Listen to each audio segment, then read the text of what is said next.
Père, nous te remercions pour le privilège de faire partie d'un autre monde et pour le privilège d'avoir la conscience de cette autre réalité qui est notre vraie habitation. Père, nous te disons merci. Ce qu'il faut savoir en tant que chrétien, c'est que nous sommes des créatures dans notre monde. Cette conscience doit nous habiter pleinement, pleinement, pleinement. Nous avons par exemple des individus qui sont en France depuis 30 ans, 40 ans, mais qui vont aller se construire des demeures somptueuses à Haïti, par exemple, où ils ne risquent jamais de vivre. Mais le sentiment d'appartenance est tellement grand que naturellement leur cœur porte vers ce lieu pour l'établissement. Il y a un phénomène au Nigeria. C'est le phénomène de palais que les gens construisent dans leur village. Ils habitent à Lagos, Abuja, Port Harcourt, dans une grande ville. Et quand ils veulent, certains vont habiter dans un appartement, n'est-ce pas, à Lagos, parfois même étriqué. Et ils vont aller dans leur village pour construire des maisons somptueuses. Et où ils vont séjourner peut-être 2 semaines par an. Ou 2 semaines à Noël, 2 semaines à Pâques. Ou peut-être pendant les grandes vacances, ils arrivent à se libérer, ils vont passer 2 semaines ou maximum 1 mois avec leurs enfants. Mais c'est quelque chose qui est dû à ce sentiment d'appartenance si fort. L'être humain est fait pour appartenir. Appartenir. Et quand les gens ont un sentiment d'appartenance, ils ont un sentiment de sécurité. Le chrétien qui n'est pas conscient du fait qu'il appartient à Dieu va toujours vivre une vie instable.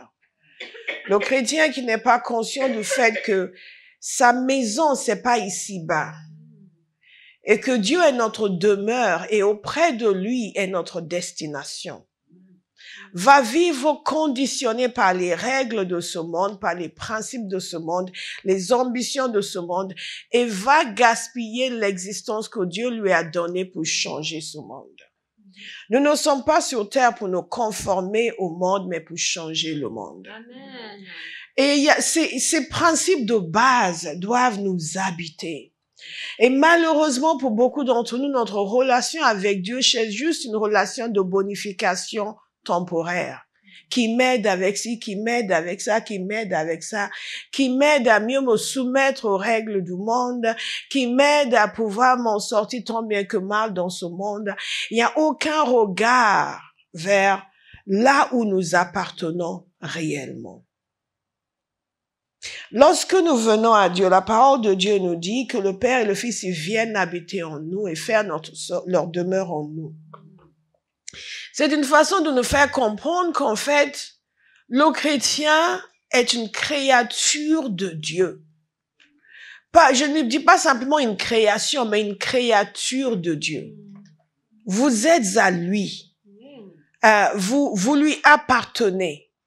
Non seulement il est votre créateur, il vous a fait, mais il est votre sauveur, il vous a délivré.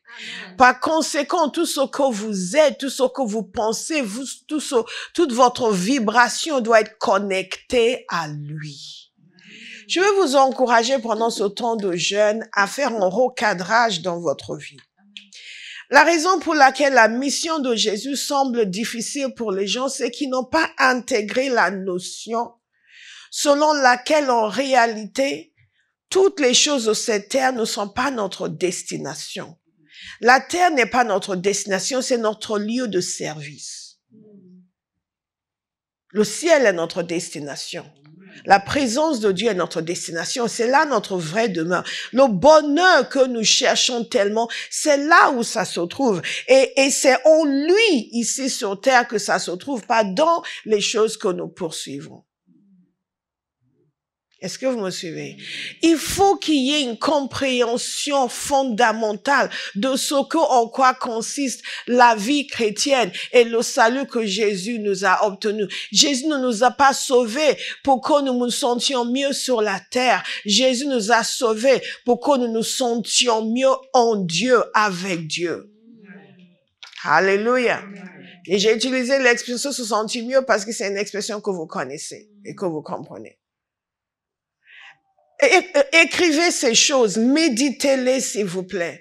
Parce que sinon tous les messages, ça va être comme si on appliquait une petite couche sur une surface qui est déjà altérée et n'est pas réparée.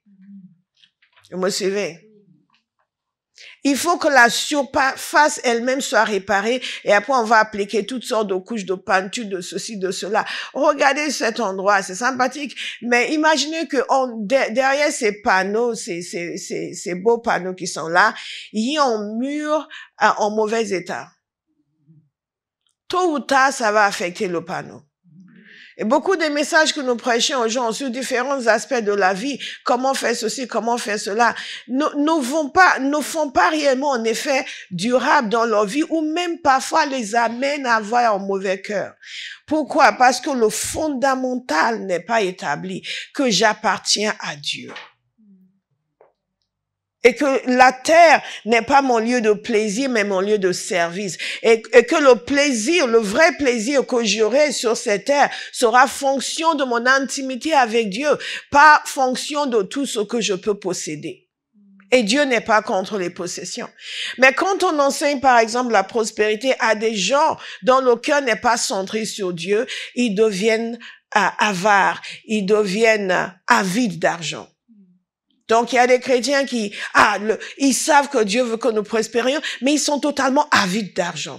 Pourquoi? Parce que cet enseignement qui est vrai a été appliqué à un cœur qui n'aime pas Dieu. À un cœur qui n'a pas compris sa destination. À un cœur qui pense encore que sa destination, c'est les biens de ce monde. Donc, comprendre que Dieu veut que l'on soit propre. Ah, là, c'est bon, là.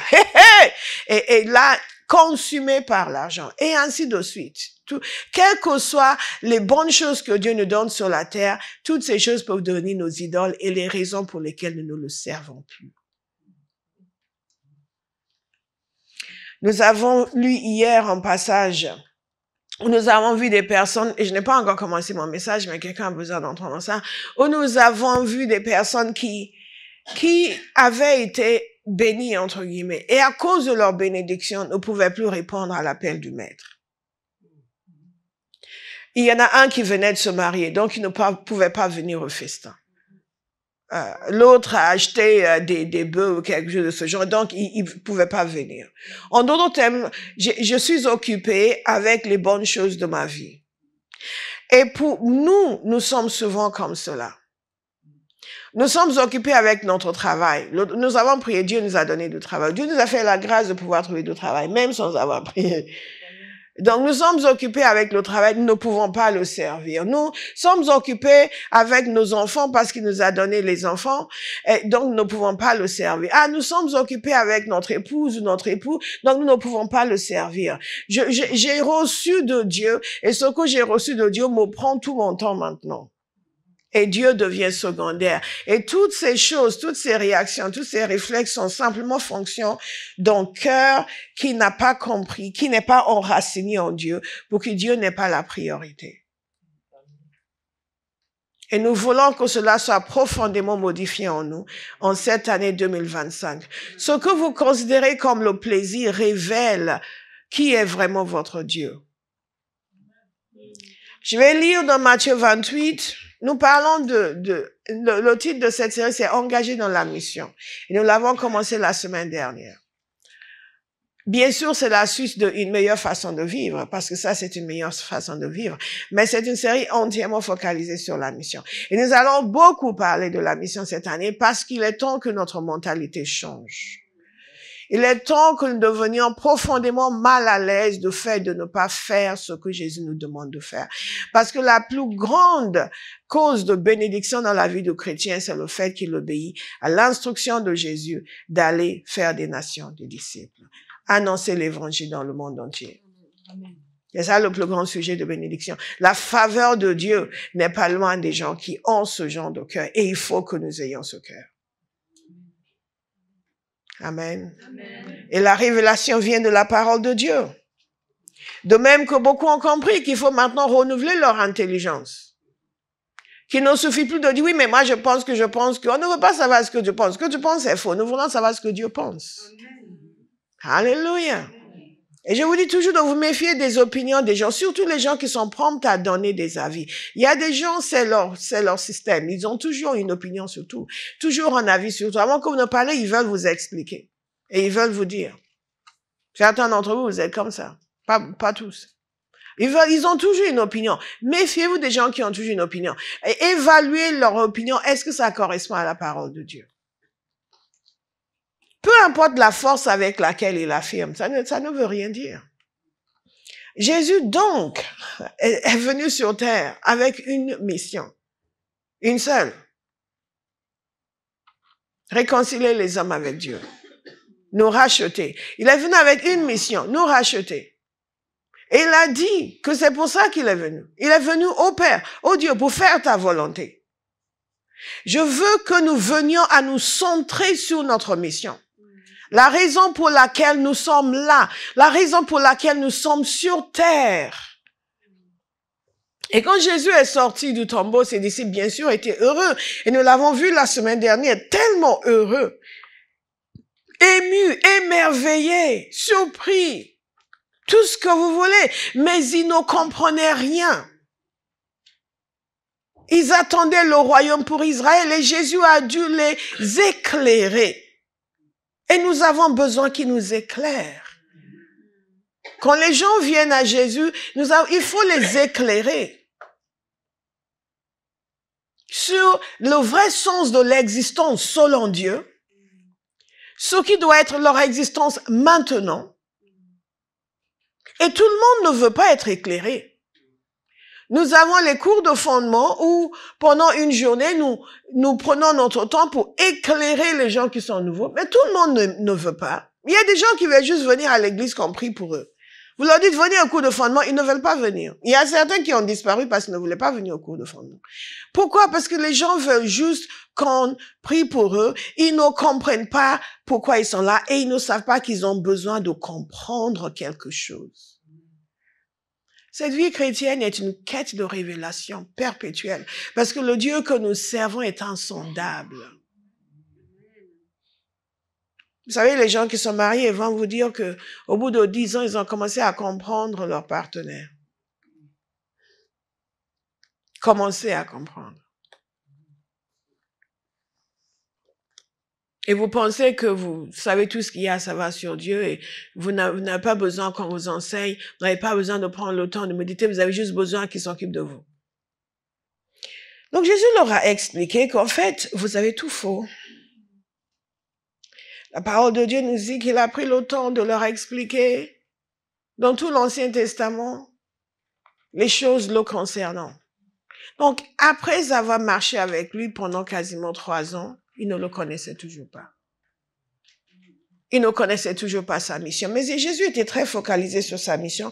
Et quand il est sorti du tombeau, il leur a donné à eux aussi une mission. Il nous a donné à nous aussi une mission. Amen. Amen.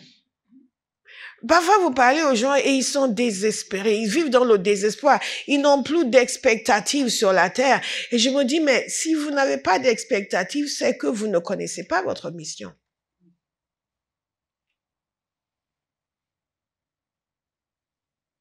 Ils ont perdu tout espoir. Dans Matthieu 28, au verset 16, il leur dit ceci, et au verset 17, il nous a dit ceci. Quand ils le virent, ils se prosternaient devant lui, mais quelques-uns eurent des doutes. Jésus s'approcha et leur dit, tout pouvoir m'a été donné dans le ciel et sur la terre. Allez donc, faites de toutes les nations des disciples, baptisez-les au nom du Père, du Fils et du Saint-Esprit et enseignez-leur à mettre en pratique tout ce que je vous ai prescrit. Et moi, je suis avec vous tous les jours jusqu'à la fin du monde. Nous avons vu la semaine dernière qu'il leur a dit des choses le concernant lui-même, les concernant eux-mêmes et concernant les gens qui ne le connaissaient pas. et donné un mandat sur ce qu'ils étaient censés faire, ce que nous sommes censés faire, qui est d'aller faire des nations des disciples. Pour certains, c'est beaucoup plus simple de lire Marc 16. Il leur dit, allez dans le monde entier, proclamer la bonne nouvelle à toute la création. Proclamer la bonne nouvelle à toute la création. Et nous avons vu que la mission est une mission collective et individuelle. Mais la mission est aussi en impératif. C'est une opération de sauvetage. Cette notion doit nous habiter pleinement. Que ce que Jésus nous a confié, c'est une opération de sauvetage. Ce n'est pas une opération pour remplir les chaises de l'église, pour le plaisir de dire combien nous sommes. Parfois, vous rencontrez les chrétiens, leur sujet de fierté, c'est « Vous êtes combien dans votre église ?» Nous, on est. Nous, on était, maintenant, on est. C'est une ineptie. Parce que Jésus ne nous a pas dit de nous comparer selon le nombre que nous sommes. Ou même que notre amour pour lui est manifesté par le nombre que nous sommes, dans l'absolu. Dans l'absolu. Mais quand on veut relativiser, on dit aussi que lorsqu'on aime le Seigneur, on travaille pour lui. Et quand on travaille pour lui, on voit la croissance. Alléluia. Vous ne voulez pas dire Amen? Amen. Thank you, Lord.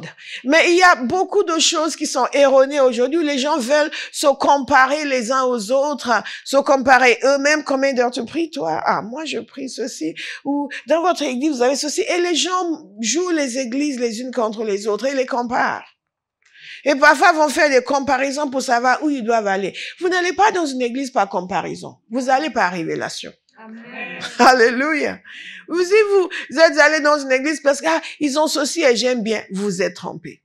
Totalement trompé. Complet. Et beaucoup de gens se trompent en permanence. Alléluia. C'est une question de mission. Et là où Dieu m'a positionné pour le servir. Alléluia. Donc Jésus est très sérieux par rapport à sa mission. Il a dit clairement que c'est la raison pour laquelle il est venu faire la volonté du Père. Et dès qu'il est sorti du tombeau, il a donné la même mission à ses disciples et à tous ceux qui vont les suivre. Très clair. C'est vraiment étonnant. Je vous encourage à lire tout ce que Jésus a dit après sa résurrection. Vous allez voir qu'il n'y a pas un moment où il leur a dit, rassemblez-vous, passez un bon moment, faites des sketchs, je veux que vous soyez heureux. Il veut que nous soyons heureux. Mais à chaque fois, il expliquait qui il était. Il veut que nous le connaissions. Il se révélait à eux. Il les aidait à renouveler leur intelligence. Et il les aidait à comprendre leur mission. Leur mission. Nous, de même avec le nouveau converti dans le cours de fondement et les cours de disciples, l'objectif c'est qu'ils connaissent Jésus. Qu'ils sachent qui il est. Quel est ce salut qu'ils ont reçu.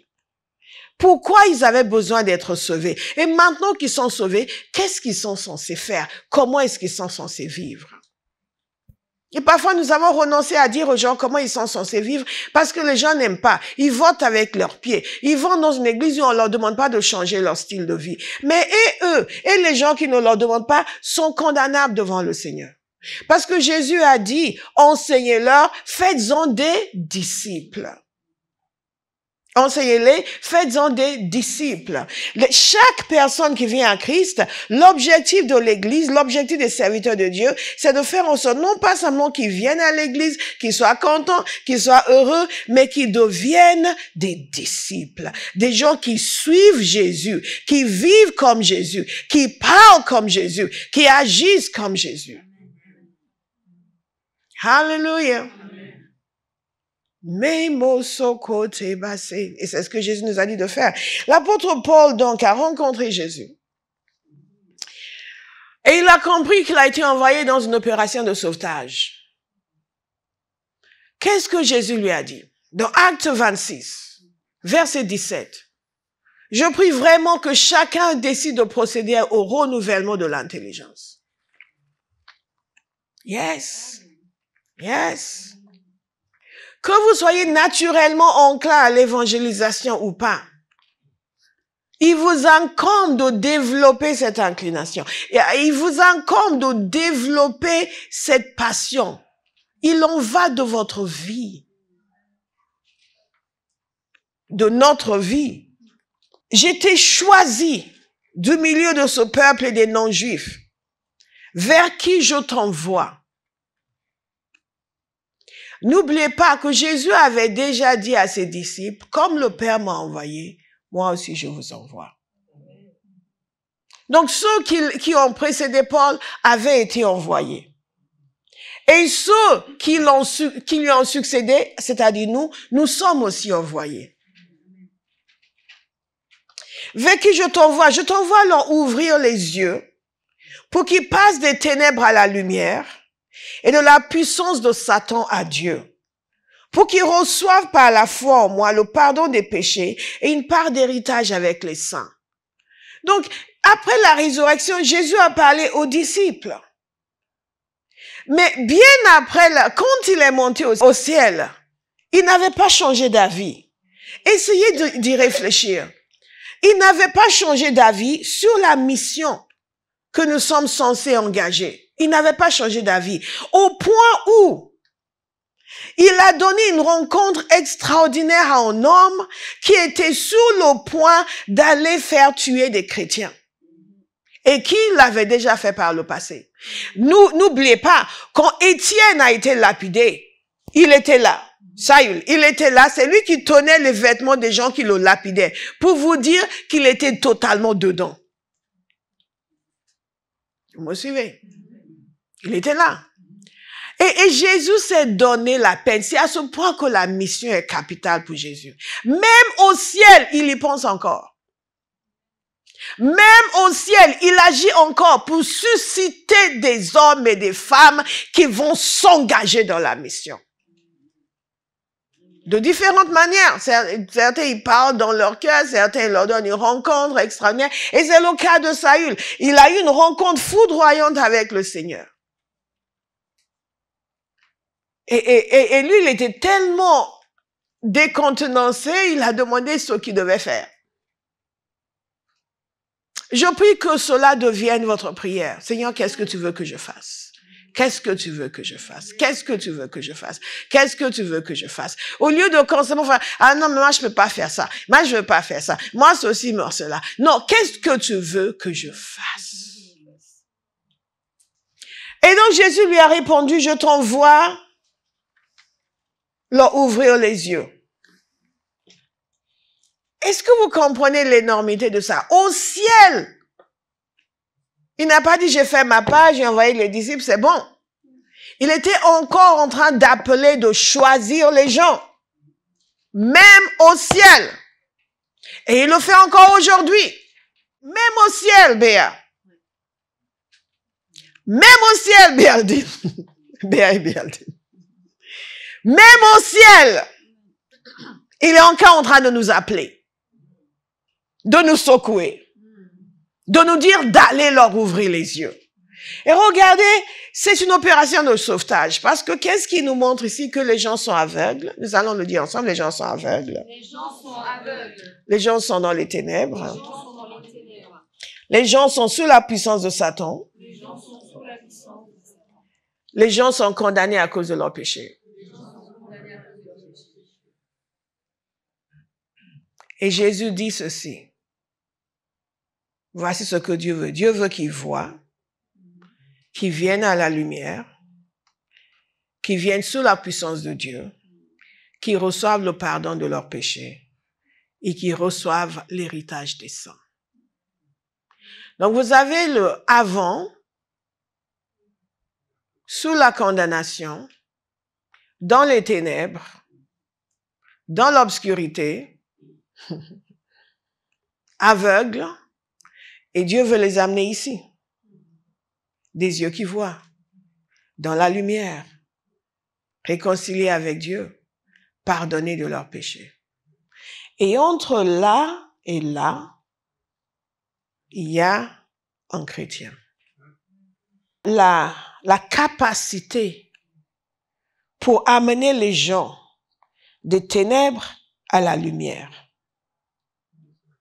de la cécité à la vue, de la puissance de Satan à Dieu, de la condamnation au pardon des péchés. Cette possibilité existe. Cette possibilité est réelle. Et cette possibilité est donnée à chaque chrétien. De changer radicalement l'existence de quelqu'un. Ça nous donne une autre perspective de nos vies et de notre rôle sur terre, qui n'est pas de passer notre temps à nous occuper de nous et à quémander l'aide de Dieu pour nous et nos proches, mais d'aller en mission pour trouver des personnes qui sont dans les ténèbres, sous la puissance de Satan, dans la condamnation du péché et aveugles, et intervenir en annonçant l'évangile, en priant, en faisant tout ce que Dieu nous dira de faire pour qu'ils soient radicalement transformés et deviennent, comme nous avons vu la semaine dernière, une offrande agréable à Dieu. Vous voyez comment Dieu voit les gens. Il veut qu'ils deviennent une offrande agréable. Il veut qu'ils passent des ténèbres à la lumière. La lumière, une offrande agréable, la lumière, la relation avec Dieu, pardonner des péchés, toutes ces choses merveilleuses, c'est ce que Dieu désire. Et c'est pour cela que Jésus est venu mourir. Mais maintenant, pour amener les individus de là à là, il faut un chrétien.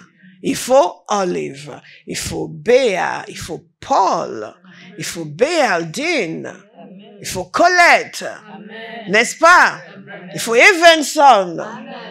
Alléluia. Il faut Ariel, n'est-ce pas? Mais est-ce qu'il y a Evanson? Est-ce qu'il y a Ariel? Est-ce qu'il y a Béa? Est-ce qu'il y a Béaldine? Est-ce que ces individus sont conscients du fait qu'ils ont reçu la capacité de changer radicalement la destinée éternelle de quelqu'un? Et est-ce qu'ils vont le faire? Ou ils vont continuer à se morfondre sur leur petite vie et leurs petits défis? Pendant que d'autres s'acheminent vers l'enfer. Et pendant qu'ils sont là, vivent dans les ténèbres, éloignés de Dieu.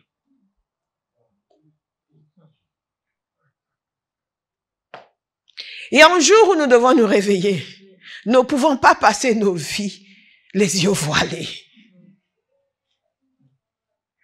Ce qui vous obsède va déterminer la grandeur ou la petitesse de votre vie. C'est une mission de sauvetage. Et cette conscience doit nous habiter. C'est une mission de sauvetage. Pourquoi année après année, on annonce l'évangile, on prie pour les gens, on aide les gens, on voit certains avancer, devenir solides, on voit d'autres retenir en arrière, on voit d'autres claquer la porte après tout le bien qu'on leur a fait, et on voit d'autres devenir une vraie joie. Pourquoi on continue de le faire? Parce que c'est une mission de sauvetage.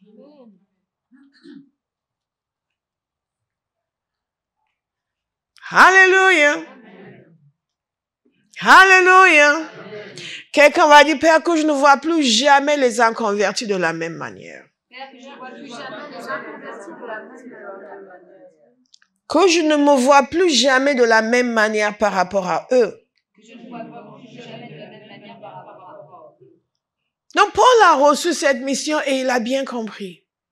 Lui, il a compris plus vite que les autres, les disciples. Il a peut-être à cause de la vision extraordinaire qu'il a eue.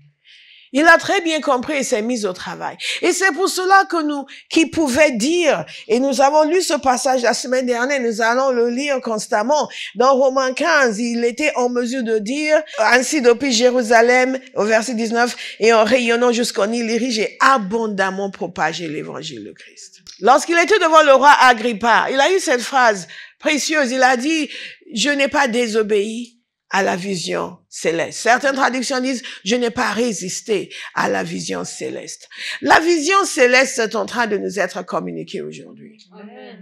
La révélation de la mission de Jésus est en train de nous être communiquée aujourd'hui. Et je prie qu'il y ait quelqu'un qui va arrêter sa résistance. Amen. Et sa désobéissance. Amen. Et va, dès la sortie de cette salle, se mettre au travail. Amen. Chaque jour de cette semaine, se mettre au travail. Amen. Pour dire, cette saison que tu nous as donnée, Père, j'entre pleinement dedans. Amen. Je deviens enfin conscient de ma mission et je vais m'acquitter pleinement de mes responsabilités et pouvoir dire comme Paul, j'ai abondamment propagé l'évangile. Alléluia. Amen. Abondamment. Dites abondamment. Abondamment. Abondamment. Et ça me rappelle la discussion que nous avons eue en ligne sur jusqu'où est-ce que nous sommes allés, en fait, avant de commencer à nous décourager. Jusqu'où est-ce que nous sommes allés? Est-ce que nous avons fait tout ce qui nous incombait? Et nous avons constaté que non, nous n'avons pas abondamment propagé l'évangile. Nous avons fait quelque chose et nous nous attendions à une grande moisson à partir d'un petit effort. Alléluia. À partir d'un petit effort, nous nous attendons à une grande moisson.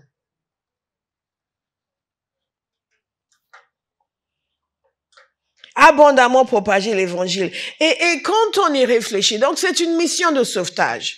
Et c'est un impératif. Cette opération de sauvetage doit se produire, sinon des hommes et des femmes vont rester sous l'oppression des ténèbres.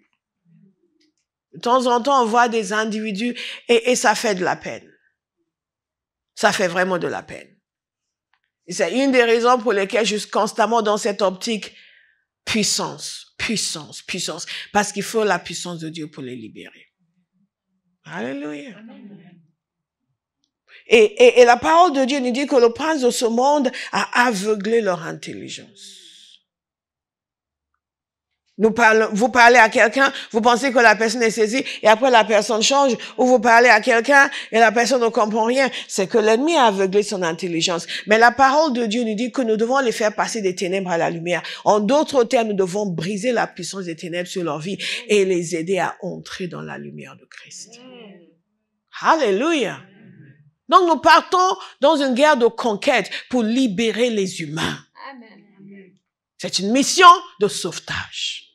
Et Paul a abondamment propagé l'évangile. Et regardez les moyens qu'il a utilisés. Nous devons chercher à utiliser les mêmes moyens. Il dit ceci: je n'oserais rien mentionner si Christ ne l'avait pas accompli par moi pour amener les non-juifs à l'obéissance par la parole et par les actes, par la puissance des signes et des prodiges et par la puissance de l'Esprit de Dieu. C'est comme ça qu'on y arrive. Alléluia. Et chacun va s'y mettre. Nous allons tous nous y mettre. Nous avons cette optique. La mission nous attend. Et cette année, nous sommes engagés pleinement dans la mission. La compréhension de la mission, ensuite l'exécution de la mission. Et Paul a réussi magnifiquement. Et quand je me pose la question de me dire comment est-ce qu'il a fait, il était attaché à Jésus, certes, et j'ai prié des années pour ce même attachement à Jésus. Il y a certaines choses dont il parle, j'en ai fait l'expérience. D'autres choses, pas encore. Mais ça ne sera tardé. Mais vraiment. Tellement le cri au moins est grand. Mais je veux aussi ce qu'il a ici, ce qu'il dit. Non seulement il a abondamment propagé l'évangile, il a vu les gens venir à l'obéissance. Et son moyen, c'est la parole et les actes. Ça, c'est la prochaine étape. C'est l'étape où nous sommes. Voir des gens massivement venir à l'obéissance.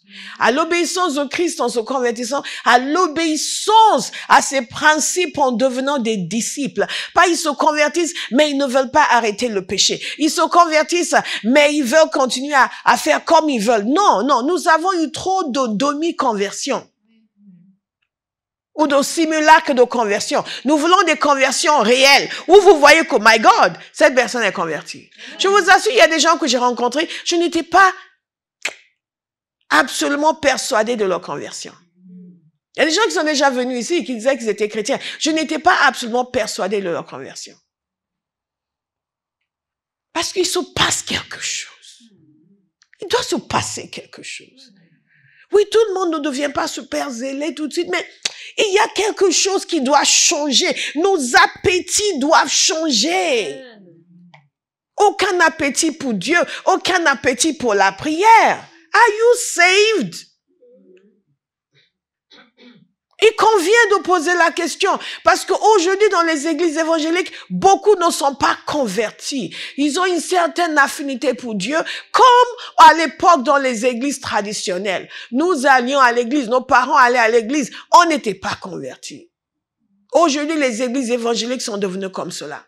Avant, on devenait évangélique quand on se convertissait.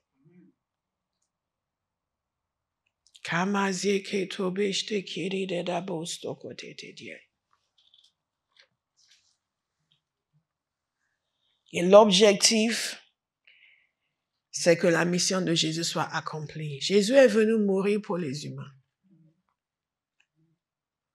Et il demande à ceux qui l'ont accepté d'aller vers les autres et leur dire, comment pouvons-nous accepter, recevoir le salut, passer de la mort à la vie et refuser d'aller le dire aux autres? Refuser d'insister. Refuser de consentir les efforts nécessaires, quel que soit le moyen, pour que les autres aussi soient sauvés. Vous comprenez maintenant pourquoi beaucoup de chrétiens sont malheureux. Vous comprenez pourquoi beaucoup de chrétiens n'atteignent pas la destinée que Dieu a pour leur vie.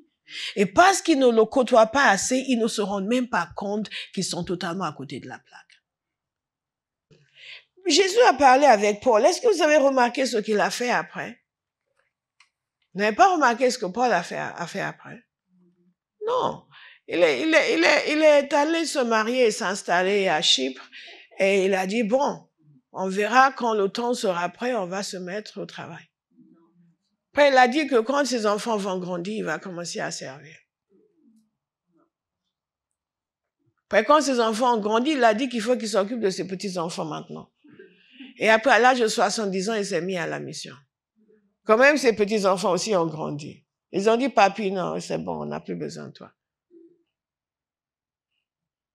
Ah non, c'est vraiment pas ça. C'est pas la même histoire. Son histoire, non, son histoire est différente. Non. Je me suis trompée d'histoire. Paul n'a pas fait ça. Non. Paul a obtenu un nouveau poste à Damas. Ouais. Et il a eu une promotion dans un nouveau poste à Damas. Donc il a quitté Gamaliel et est allé s'installer à Damas. Et là, il était proche du gouverneur de la ville et vraiment il a fait une belle carrière. Il parlait de Dieu lors des conversations comme ça. Non, il parlait de Dieu. Non, il parlait de Dieu. Donc il a pleinement exécuté sa mission. N'est-ce pas? Non?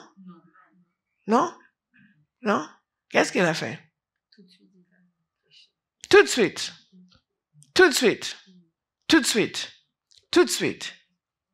Si Paul pouvait le faire tout de suite, pourquoi nous ne pouvons pas?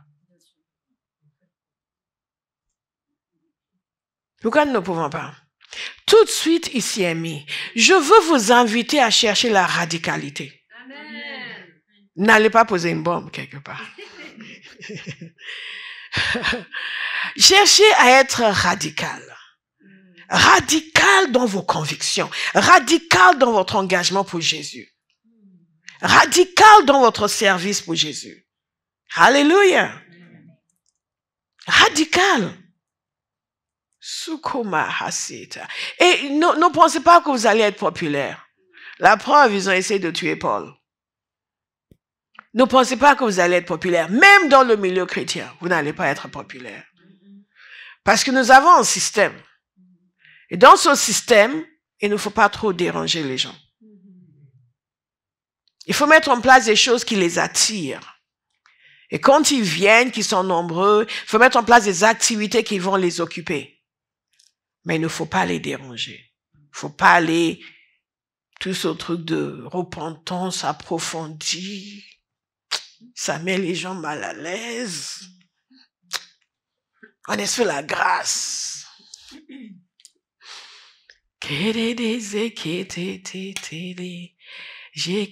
Je vous mets au défi de me trouver un chrétien qui ne croit pas à une repentance approfondie, qui vienne s'asseoir avec moi, on va parler, même pas 10 minutes, il va avouer tout ce qui ne va pas dans sa vie. Parce que tout ça, c'est la phase. Nous avons des shows charismatiques. Nous avons des belles chorales, nous avons ceci, et tout le monde vient danser, chanter ceci, et les gens dans leur cœur, ça ne va pas. Mais nous sommes sur la grâce, nous sommes ceci, nous sommes cela, nous sommes ceci, et tout ça, c'est du show. La vraie œuvre du Saint-Esprit n'est pas en train de se produire dans les cœurs. Mais on nous a menti. On nous a dit que si on veut amener les gens dans la profondeur, ils ne vont pas suivre. S'ils n'ont pas suivi, c'est parce que la prière n'est pas au rendez-vous. Paul a dit qu'il les a amenés à l'obéissance. Abba House. nous allons les amener à l'obéissance. Amen. Amen. Pas à la superficialité. Non. Non, à l'obéissance. Amen. Parce que c'est Jésus que nous servons et Jésus n'est pas dupe. Alléluia. Mais il faut déjà que nous-mêmes nous soyons obéissants. Qui va devenir obéissant? Wow, je devrais aller plus vite. J'ai tellement de choses à vous dire. Et à chaque fois, je m'arrête. À chaque fois, je m'arrête. Comment? Ça pénètre. C'est bien. Donc, Paul a réussi à les amener à l'obéissance. Et je me pose la question, comment il l'a fait? Il a dit par la puissance des miracles et des actes. Mais est-ce que c'est uniquement les miracles? Il y a une dimension dans la vie de Paul qui doit nous attirer, qui doit nous parler. Il y a une dimension. Il y a quelque chose qu'il dit ici. Il dit ceci. Il dit... je vais vous lire après ce qu'il dit, mais écoutez attentivement. Il y a une dimension dans la vie de Paul qui doit nous attirer. C'est qu'il a compris sa mission et il s'est donné pleinement à sa mission. C'est pour ça que je vous ai fait cette description. Je vous ai demandé s'il avait obtenu un nouveau poste auprès du gouverneur de Damas ou s'il était parti se marier, s'occuper de ses enfants et de ses petits-enfants, n'est-ce pas? Vous n'êtes pas d'accord? Est-ce que vous lisez vos Bibles? Vous lisez vos Bibles. Et c'est ceci, notez-le, la mission doit être notre raison d'être. Et c'est ce qui s'est passé pour Paul. La mission est devenue sa raison d'être. Dès qu'il a entendu ce qu'il était censé faire, il s'est retiré un temps dans le désert et on sait qu'il était dans la présence de Dieu, la parole de Dieu, etc. Mais toute son existence, à partir de ce moment-là, a été consacrée à la mission. Extraordinaire. Et c'est un exemple, on va parler de Jésus dans quelques instants, mais souvent quand on parle de Jésus, les gens tout en sachant qu'ils sont censés être comme Jésus, ils se disent, oui, mais c'est le Seigneur. On ne peut pas faire la même chose avec Paul, on va dire, oui, mais c'est Paul. Et c'est pour cela que la parole de Dieu dit que Élie était un homme de la même nature que nous. Avant que quelqu'un ne dise, mais moi je peux pas prier comme ça. Élie c'était un prophète. C'est un homme de la même nature que nous. Ce qui veut dire que des possibilités extraordinaires nous attendent. Amen. Alléluia. Amen. Alléluia. Il suffit de regarder la mise et comment elle prie maintenant pour savoir que Dieu fait un travail extraordinaire à l'intérieur de tous, sa mère qui sait, à l'intérieur de tous ceux qui disent oui. Et quelqu'un va dire oui. Parce que tout ce qui ne s'est pas encore manifesté dans l'évangélisation, faire des disciples, ça va venir à la surface. Amen. Et se multiplier. Amen. Et se multiplier. Et se multiplier. Quand nous considérons que sa mission est notre raison d'être. Ça, c'est un grand secret de Paul. C'était la puissance, c'était la parole, mais c'était aussi la consécration de l'individu. Merci de l'avoir répété. Écoutez, je vais vous lire quelque chose. Dans Philippiens chapitre 1. Paul est en prison. Vous savez, cette situation qui n'est pas tellement favorable, là où nous nous autorisons à décrocher, à nous plaindre, à murmurer, à dire, mais pourquoi pasteur me dit de venir? Est-ce qu'elle ne sait pas que j'ai des défis dans ma vie? On demande aux gens de faire ça. Pourtant, il sait que j'ai des problèmes. Il était en prison. Il était en prison. Et de sa prison, il voit que les gens sont en train d'annoncer l'évangile. Et il se rend compte que certains le font pour le narguer. Vous savez, les chrétiens sont extraordinaires. Même annoncer Jésus pour narguer quelqu'un. C'est un peu comme les gens de la louange.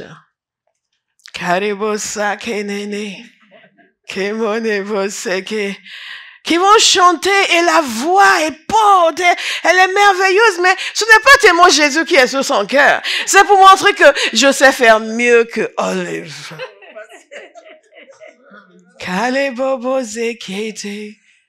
On n'avait pas été dans les endroits où les gens font ça, on vous aurait étonné. Et vous voyez, ça chante, et ça bouge, et ça, et vous êtes tous là, amen, chante, sister, praise, praise. Et sister n'est pas en train de penser à Jésus du tout. Mais que quand je vais poser ce micro, ils vont savoir que quelqu'un a chanté, my God, qu'il y a l'onction ici. Nous, on est dans la présence. Qu'est-ce qu'ils croient? Ils ne voulaient même pas que je... Ils ne m'ont pas mis dans le programme. Mais maintenant, quand je pose ce micro... et tout est là et vous êtes là. Amen. Thank you, Sister Lord. She's anointed. No, she is selfish.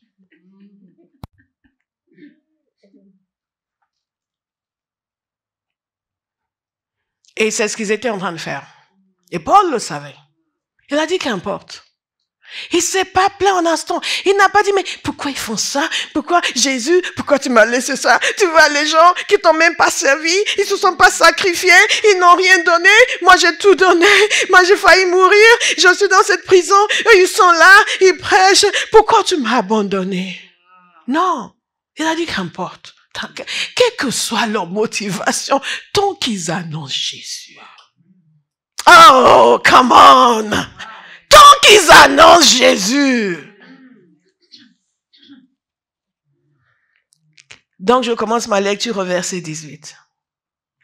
Qu'importe, de toute manière, que ce soit pour l'apparence, que ce soit sincèrement, Christ n'est pas moins annoncé.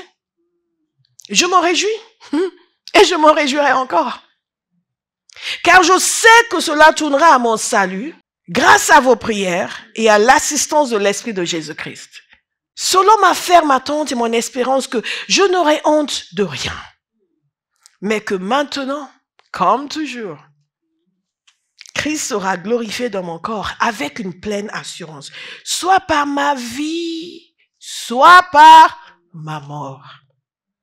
Car Christ est ma vie. Et la mort m'est en gain.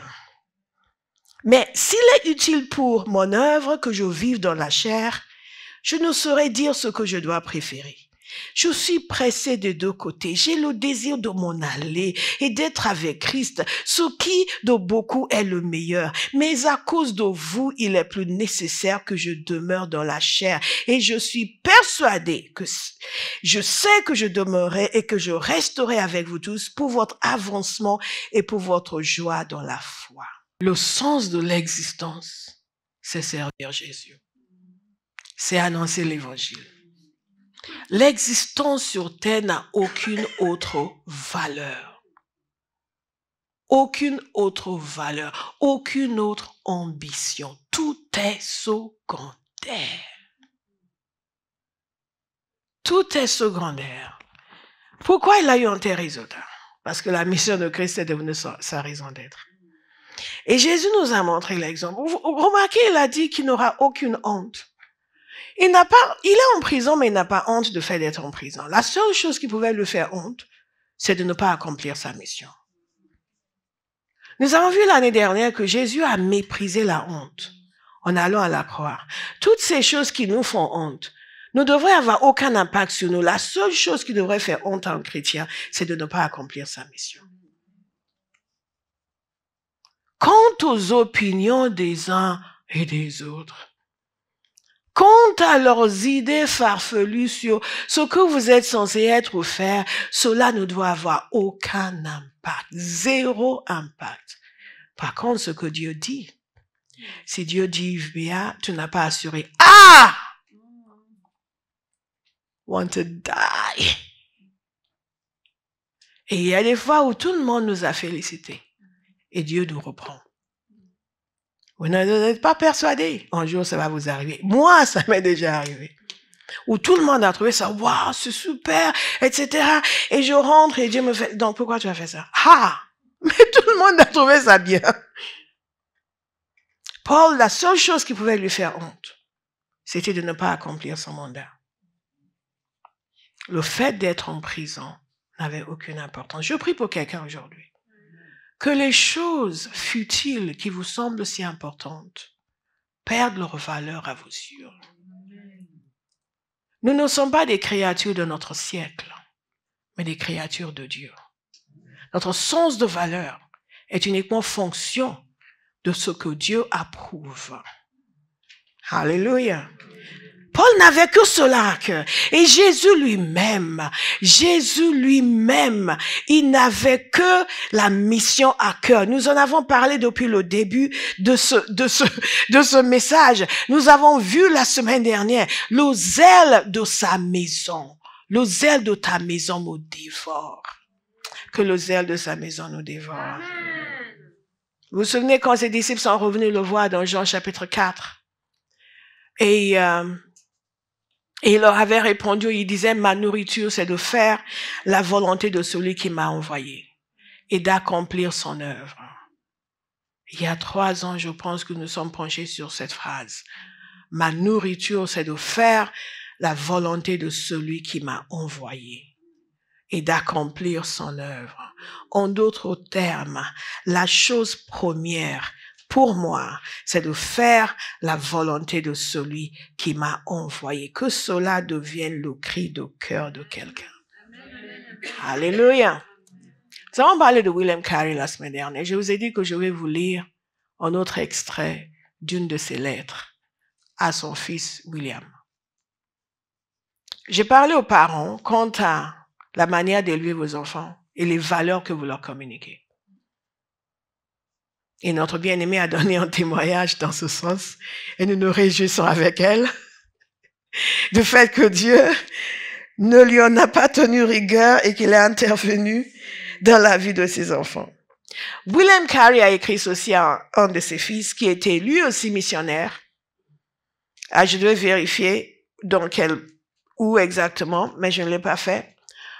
Mais ils étaient tous les deux en Inde. Donc, soit il était dans un autre poste en Inde, mais dans un autre pays à côté.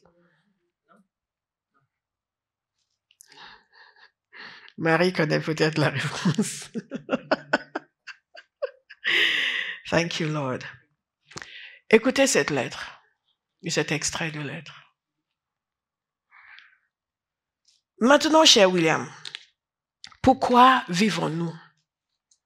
Sinon pour promouvoir la cause de notre cher Rédempteur dans le monde. Si cela se poursuit, nous n'avons pas besoin de souhaiter quoi que ce soit de plus. Et si nos pauvres travaux sont bénis pour la promotion de ce but désirable, nos vies ne seront pas vaines. En d'autres termes, si nous arrivons à promouvoir la cause de Jésus, nos vies ne seraient pas vaines. Vous m'entendez souvent vous dire que si nous vivons, quel que soit ce que nous arrivons à faire, si nous ne faisons pas ce que Dieu veut, nous avons gaspillé notre existence. C'est exactement ce qu'il est en train de dire dans ce passage. Que ce soit donc là le grand objet de ta vie.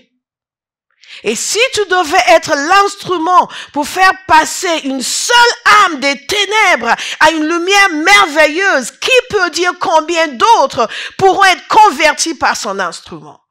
Et quel tribut de gloire peut résulter pour Dieu de cette seule conversion? Nous devons valoriser ce que Dieu valorise. Il y a de la joie aussi dans la présence de Dieu quand une seule âme se convertit. Il est en train de lui dire, si tu ne gagnes qu'une seule personne, tu n'as même pas idée de la gloire qui peut en résulter et combien d'autres peuvent venir à travers cette personne.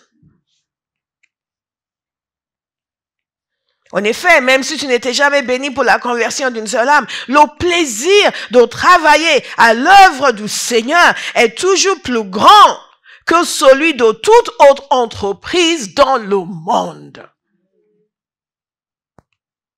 Et est en soi suffisant pour en faire l'œuvre de notre choix. Qu'est-ce qu'il est en train de dire? Que même si tu n'arrives pas à percer comme tu veux pour gagner beaucoup de personnes à Christ, le seul fait de travailler à l'œuvre du Seigneur doit être un plaisir suffisant pour toi. Écoutez, c'est vraiment important. Et que le travail du Seigneur est toujours plus grand que toute autre entreprise dans le monde. Ça, c'est un changement de paradigme. Une transformation radicale de nos processus de réflexion. Une modification de valeur. Que travailler dans l'œuvre de Dieu est infiniment plus grand que toute autre entreprise. Ce n'est pas la pensée de beaucoup de chrétiens. Ce n'est pas la pensée de beaucoup de chrétiens. L'œuvre du Seigneur vient toujours en dernier pour eux parce qu'ils ne valorisent pas cela. Dites à votre voisin, ta pensée va changer. Alléluia. Ta vision va changer. Radicalement. Au nom de Jésus. Ta pensée va changer. Alléluia. Le renouvellement de l'intelligence. Pour voir que l'œuvre du Seigneur est la chose la plus importante sur terre. C'est l'occupation la plus importante sur terre. Ça, c'est la pensée chrétienne. Quand vous avez une autre pensée, votre pensée n'est pas encore renouvelée. Votre pensée est encore dominée par la chair et le monde et le diable. Et comme je vous dis presque toutes les semaines, tant que vous ne vous êtes pas mis à servir Dieu de tout votre cœur, vous n'êtes pas encore délivré. Parce que la délivrance n'est pas juste physique, émotionnelle, elle est aussi mentale. Alléluia. Notre manière de voir ce que nous valorisons, ce qui est précieux pour nous. Et pour Paul, l'œuvre de Dieu était plus précieuse que tout. Pour William Carey, abandonner sa vie, son église, son métier, aller faire un voyage de 5 mois en bateau pour aller dans un pays inconnu, où il a dû apprendre la langue. Aujourd'hui, vous allez en Inde, tout le monde parle en anglais presque. Mais à l'époque,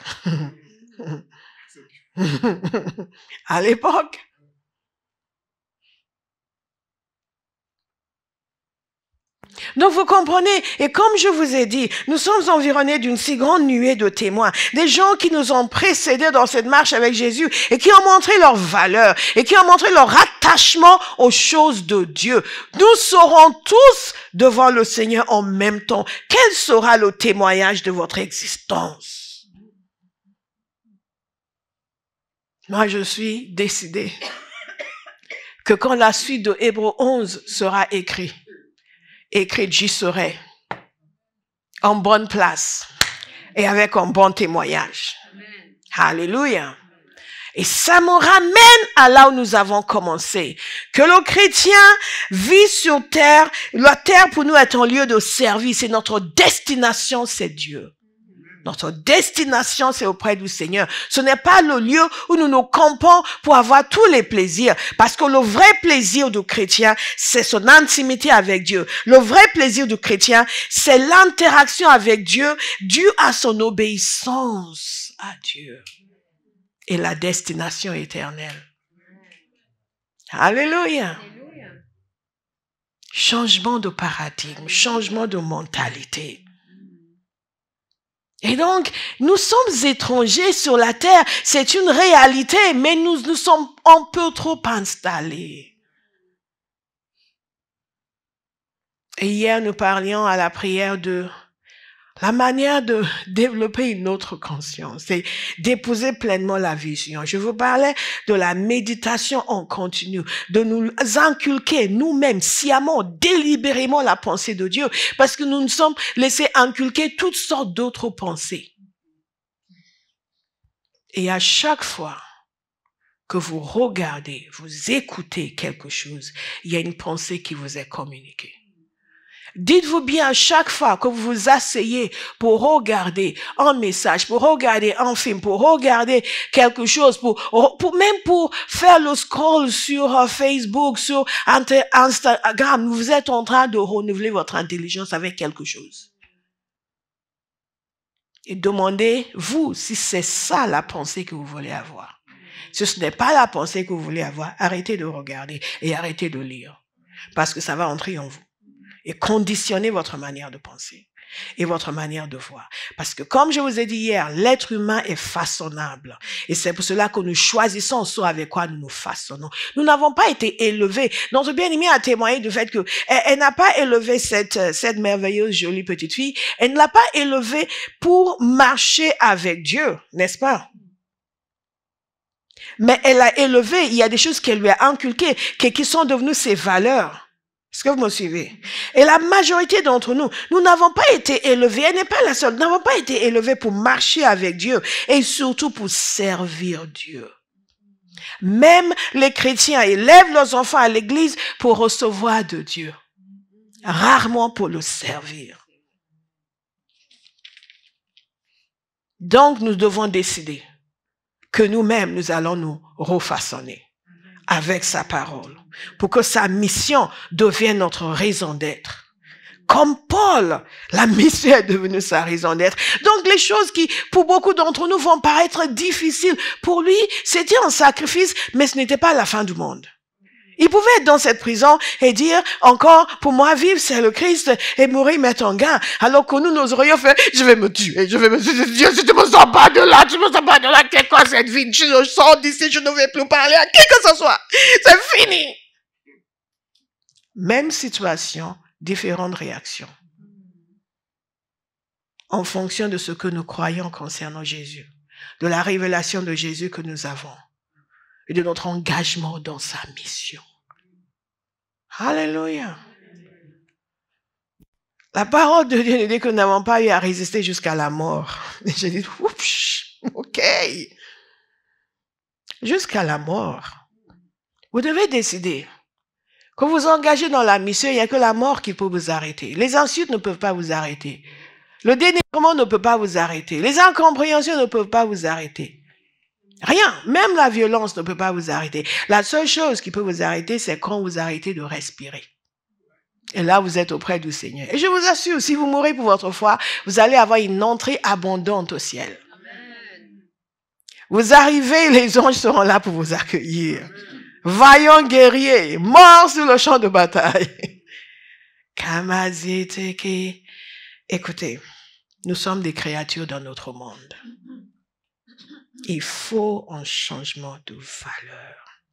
Les principes sous-jacents de notre existence doivent correspondre à la parole de Dieu. Nous sommes des créatures dans notre monde. C'est la raison pour laquelle, lorsque tout le monde va dans un sens, et trouve ça merveilleux et que l'Esprit de Dieu en vous vous dit, vous restez à l'écart. Vous ne faites pas, oui, mais ils vont penser qu'ils peuvent penser ce qu'ils veulent. La seule chose qui compte, qu'est-ce que Jésus pense? Parce que je ne leur appartiens pas à eux, j'appartiens à Jésus. Alléluia. Vous êtes encore là. Donc cette mission doit être une mission, doit être notre raison d'être. Et la dernière chose que je vais vous dire aujourd'hui, je reviendrai dessus la semaine prochaine si je peux, c'est aussi cette mission demande des cœurs brisés. Demande des cœurs brisés. Il y a une dimension d'abnégation, de soumission, de sacrifice, à laquelle nous n'allons pas accéder si nos cœurs ne sont pas brisés. Si nous sommes capables de penser que les gens vont aller en enfer, et ça ne nous fait ni chaud ni froid, et que nous ne sommes pas dérangés. Et quand je dis nous ne sommes pas dérangés, je ne dis pas nous avons tout fait pour annoncer, ils ne sont pas venus, ils ne sont pas suicidés. Non, non, non, restez en vie s'il vous plaît, on a besoin de vous. Non, je veux dire que nous ne faisons rien pour les toucher, et nous trouvons que, oui mais bon écoute, je dis, il y a des Bibles partout maintenant, même en ligne, il y a des prédications. Je dis, pourquoi les gens aussi ne veulent pas. C'est en France, c'est les gens, même si tu leur parles, ils viennent pas. Moi, tu vois, moi, je fais mes collègues au travail, il n'a aucune pensée pour Dieu. Et moi, j'ai envie de dire, shame on you. Shame on you. Ils n'ont aucune pensée pour Dieu. Et tu estimes que c'est leur état et ça va rester leur état. Non. Nous avons vu, n'est-ce pas, les ténèbres, l'aveuglement, la puissance de Satan. Jésus a dit, voici leur état. Mais toi, tu dois intervenir pour qu'ils passent,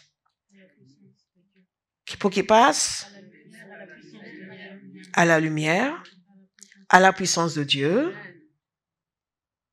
au pardon des péchés. Alléluia. Donc, s'il vous plaît, dites à 2 de vos voisins, tu dois intervenir. Tu dois intervenir. Tu dois intervenir. Mais si nos cœurs ne sont pas brisés, si nous sommes indifférents, nous allons trouver des raisons de ne pas intervenir. Ou nous allons faire un petit effort et estimer que, oh non, nous avons parlé. Tu vois mon amie Nathalie, je l'ai même invitée une fois, on a dîné ensemble. Ah, tu sais, j'ai fait à manger, ça m'a pris 3 heures. Après, on s'est assise, je lui ai dit, écoute Nathalie, tu dois donner ta vie à Jésus. Elle m'a dit, oh écoute, oublie ça. Je suis venue manger, oublie ça. Tu te rends compte? Elle n'a pas voulu entendre. Oh, les gens. Vous regardez les gens qui parlent comme ça, mais ça c'est un extraterrestre. Voici quelqu'un qui ne lit pas la Bible, qui ne lit pas que la parole de Dieu nous dit que le prince de ce monde les a aveuglés. Voici quelqu'un qui ne sait pas que la parole de Dieu nous dit que le monde est sous l'emprise des ténèbres. Qu'est-ce que tu voulais qu'elle te dise? Oh, merci de m'avoir invité pour parler de Jésus. Oh, parle-moi de Jésus, ce Jésus merveilleux. Oh, je vais lui donner ma vie. Ne parle même pas, je lui donne ma vie tout de suite. That's what you want, isn't it? Yeah. Avant même de parler. Oui, je sais. Je sens que tu vas me parler du Seigneur. Je te donne tout. Qu'est-ce que tu veux que je lui dise? Ok, je te donne tout. Ma vie, mon aide, tout. Oh, Jésus. Et vous êtes là? J'ai gagné une âme. Et écoutez, ça c'est une chose, mais en même temps, il y a beaucoup de gens qui cherchent. Mais ça ne veut pas dire qu'ils vont accepter tout de suite. Moi, je cherchais, mais je n'ai pas accepté tout de suite. Je cherchais parce que j'étais conscient de la futilité de l'existence. Dès toute petite, je vous ai souvent parlé de cela. On vit pourquoi? Enfant, je me posais ces questions. Mais je suis toujours étonnée des adultes qui ne se posent pas de questions. On vit pourquoi? Quel est le sens de la vie? Mais je n'ai pas accepté tout de suite. Je vais parler d'un homme qui s'appelle Krishna Pal. Krishna Pal, en décembre 1800, a été baptisé par William Carey. C'était son premier converti après 7 ans de mission. Et 7 ans de souffrance aiguë. Mais de souffrance aiguë. Il a perdu un fils. Sa femme a perdu la raison parce qu'elle ne voulait pas venir.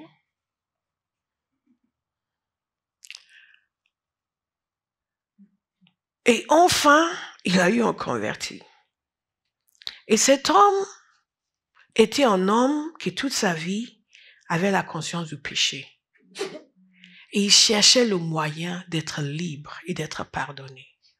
À un moment donné, il est même devenu un gourou. Il cherchait dans ses pratiques hindoues comment se libérer du péché.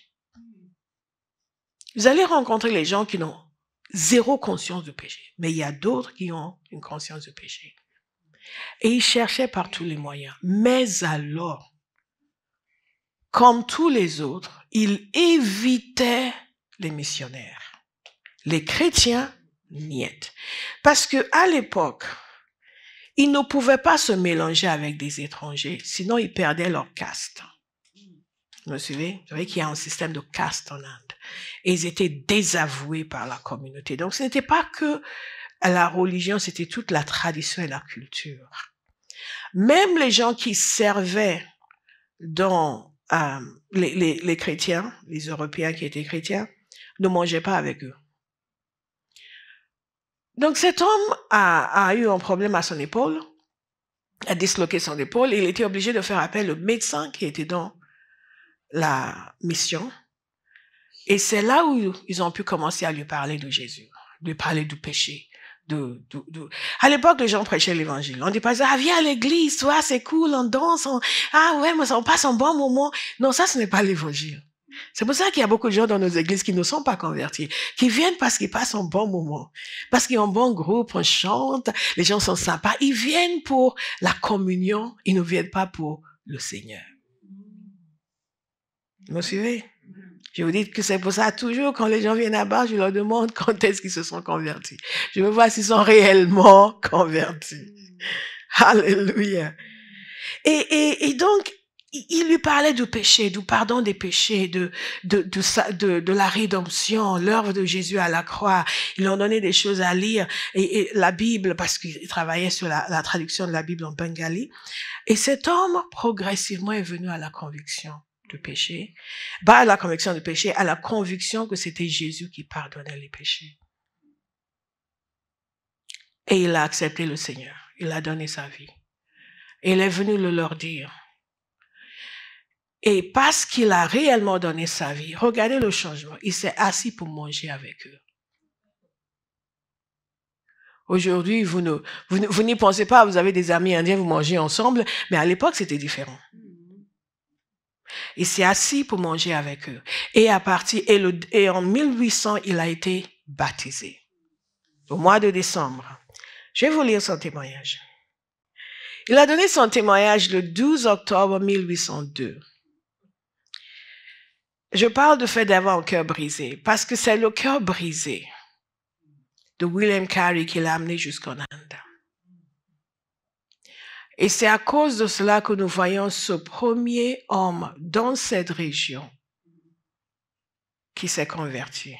Dans cette région-là. Il y a une longue histoire de christianisme en Inde à travers apparemment, l'apôtre Thomas serait allé en Inde. Il y a des églises qui tracent leur origine de l'avenue de Thomas. Les Portugais aussi. Maintenant, c'est une autre chose que de voir les pratiques qui ont été inculquées. Dans cette région, c'était le premier, dans le nord de l'Inde. Et il dit ceci. Aux frères de l'église de notre Sauveur Jésus-Christ, on dirait l'apôtre Paul, bien-aimés de nos âmes, l'amour de Dieu, l'évangile de Jésus-Christ a été révélé par le saint frère Thomas. Et là, je ne parle pas de l'apôtre, mais de la personne, du missionnaire qui lui a parlé. Ce jour-là, nos esprits étaient remplis de joie. Alors, nous avons compris que nous habitons dans les ténèbres. Nous avons appris qu'en confessant le péché, en abandonnant le péché, en épousant la justice de Christ, le salut serait obtenu. Combien de nos convertis aujourd'hui peuvent tenir ce genre de discours? Il y a même des gens qui disent qu'ils sont nés de nouveau et qui disent « Non, moi je ne suis pas pécheur. Hein. » Ok. Et vous dites « Ok, donc qu'est-ce que tu as reçu de Jésus si tu ne considères pas que tu étais pécheur? » Non, mais bon, moi je suis venu parce qu'on m'a dit que Dieu est bon, donc je te voilà. Hein. Donc je donne ma vie à Jésus et Dieu est bon, c'est tout. Par la lumière qui jaillit dans le cœur, nous savons que les pécheurs qui se repentent par les souffrances de Christ obtiennent le salut.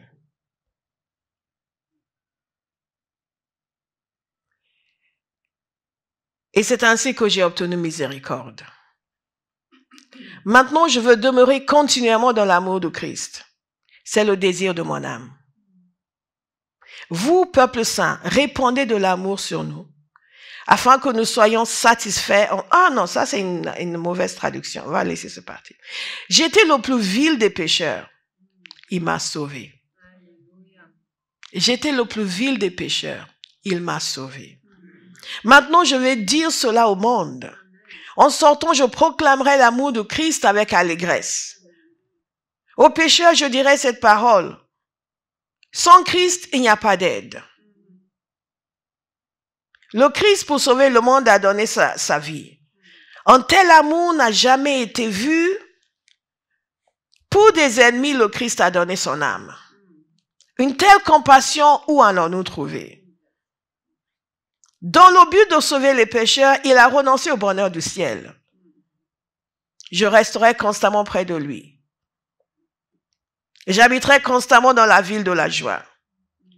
C'est dans le Saint-Esprit que je vivrai.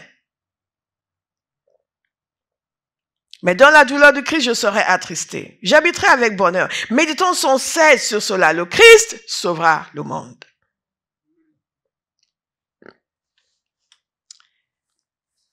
Pour celui qui ne se réfugie pas dans le Christ, il n'y a pas d'autre mode de vie. J'étais vraiment un pécheur. Je ne connaissais pas la louange. Et cet homme était devenu missionnaire dans la ville de Calcutta. Il a amené beaucoup de personnes à Christ. Parce que quelqu'un avait le cœur brisé. Il a décidé de défier les conventions de son époque et d'aller dans un pays lointain dont il n'est jamais retourné pour gagner des âmes. Je vais vous lire ce que l'apôtre Paul a dit. Et nous allons reprendre sur le cœur brisé.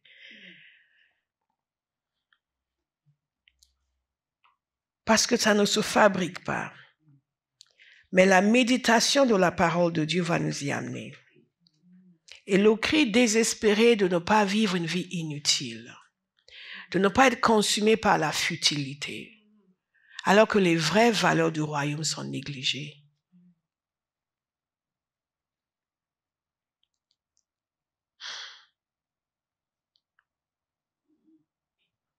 Et nous parlerons aussi de Néhémie et de son cœur brisé.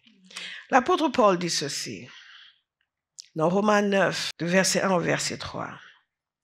Je dis la vérité en Christ, je ne mens pas. Ma conscience m'en rend témoignage par le Saint-Esprit. J'éprouve une grande tristesse et j'ai dans le cœur un chagrin incessant. Je souhaiterais même être moi-même maudit et séparé de Christ pour mes frères, mes proches selon la chair. Et pour qui est-ce qu'il parle? Est-ce que quelqu'un sait pour qui il parle? Du peuple juif. Il éprouvait une grande tristesse.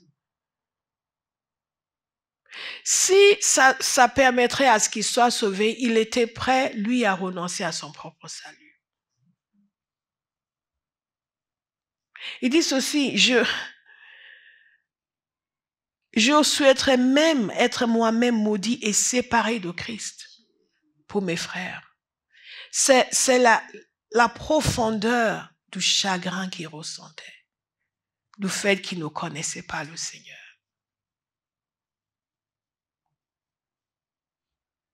Une grande tristesse,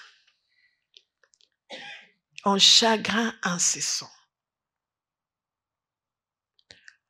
Nous allons prier, bien-aimés, pour que nos cœurs s'attendrissent.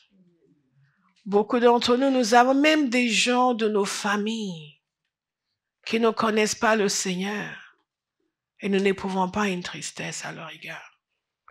Nous n'éprouvons pas de chagrin du fait qu'ils sont éloignés de Dieu. Nous en parlons, nous allons lui, mon frère, c'est un païen lui. Et nous rions au lieu de pleurer. Nous rions. Ce matin, je vais vous inviter à prier sur ce dernier point parce qu'il est tellement nécessaire et si peu présent. Un vrai chagrin pour les inconvertis. Je vous ai souvent parlé d'une amie, on s'était convertis plus ou moins au même moment. Et moi, j'avais tellement un fardeau pour mes parents qui nous avaient élevés dans l'église plus ou moins, mais sans révélation de Jésus. Et je savais qu'ils n'étaient pas convertis. J'avais un tel fardeau pour eux. Et je lui parlais de ses parents qui étaient dans une autre religion, donc certainement pas convertis. Et ils ne semblaient pas ressentir quoi que ce soit. Le résultat, c'est que mes parents se sont convertis. Et je suis persuadée, et quand ma mère s'est convertie, on a eu des discussions chaudes. Après, j'ai appris la sagesse. Mais quand elle s'est convertie, j'étais la première personne à qui elle voulait le dire. Elle a envoyé ma soeur, me dit, dis à Bola que j'ai donné ma vie à Jésus. Parce qu'elle savait que ça avait un sens pour moi. Certains d'entre nous, nous avons des membres de nos familles qui sont âgés, qui vont certainement bientôt quitter cette terre, par la nature même des choses. Est-ce que nous nous posons la question de leur destinée éternelle? Est-ce que ça nous dérange?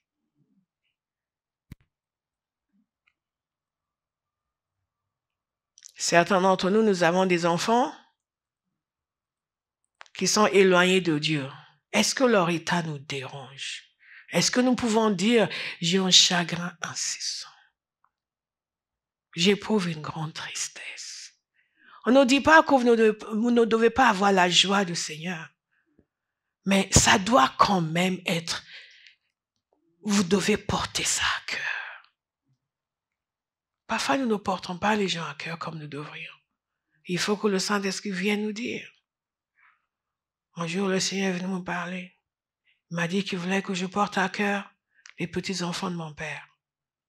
J'ai dit, faux. C'était autant une instruction qu'une reproche. Vous me suivez? Ce qui veut dire que je ne les portais pas à cœur. À partir de ce jour-là, j'ai commencé à prier pour eux. Certains sont des numéros par ailleurs. Donc, quand ils parlent de leur travail, je ne veux pas entendre. Je vais juste prier pour eux. Moi, ma mission, c'est de prier pour eux. Ce n'est pas de discuter. Je laisse aux autres le soin de les gérer. Moi, je prie pour eux. Nous allons dire au Seigneur, nous reconnaissons que nos cœurs sont endurcis. Alors, je donne l'exemple de la famille parce que si les gens qui nous sont proches, nous ne sommes pas attristés par leur état, une chose est certaine, que les gens que nous ne connaissons pas, nous ne sommes certainement pas attristés par leur état. Mais bien aimés, est-ce que vous savez que nos cœurs devraient pleurer sur Paris? Nos cœurs devraient pleurer sur la France, sur nos collègues, les amis. Même les inconnus dans la rue, il doit y avoir quelque chose en vous qui dit, my God, ils ne connaissent pas le Seigneur. Et cela est lié au fait que Jésus n'est pas suffisamment précieux pour nous, nous qui disons le connaître. Et sa présence n'est pas le lieu où habitent beaucoup d'entre nous. Nous avons prié jeudi soir pour être sensibles au Saint-Esprit, sensibles à son cœur. Et cela participe à ce genre de choses. La sensibilité au Saint-Esprit nous amène à ressentir une tendresse pour les gens que Dieu veut sauver. My God, délivre-nous de l'égoïsme. Je vous invite à lever vos voix et à crier vers le Seigneur. De cette capacité d'être attristé pour les perdus. Je la veux. Je la veux. Je la veux. Je la veux. Je la veux. Je la veux. Je la veux. Vous comprenez ce que Jésus a dû ressentir pour qu'il dépose, mette derrière lui sa gloire céleste et vienne ici subir l'ignominie. Ce qu'il doit ressentir pour l'humanité, nous sommes censés ressentir la même chose.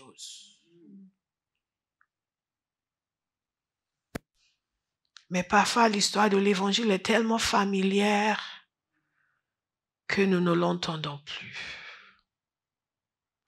Je vous invite à lever la voix et à commencer à prier. Priez, s'il vous plaît.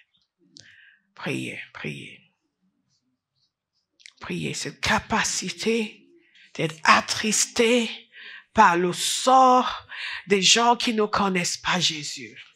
Cette action de Dieu dans le cœur où nous voyons leur véritable état et nous ne pouvons pas l'accepter.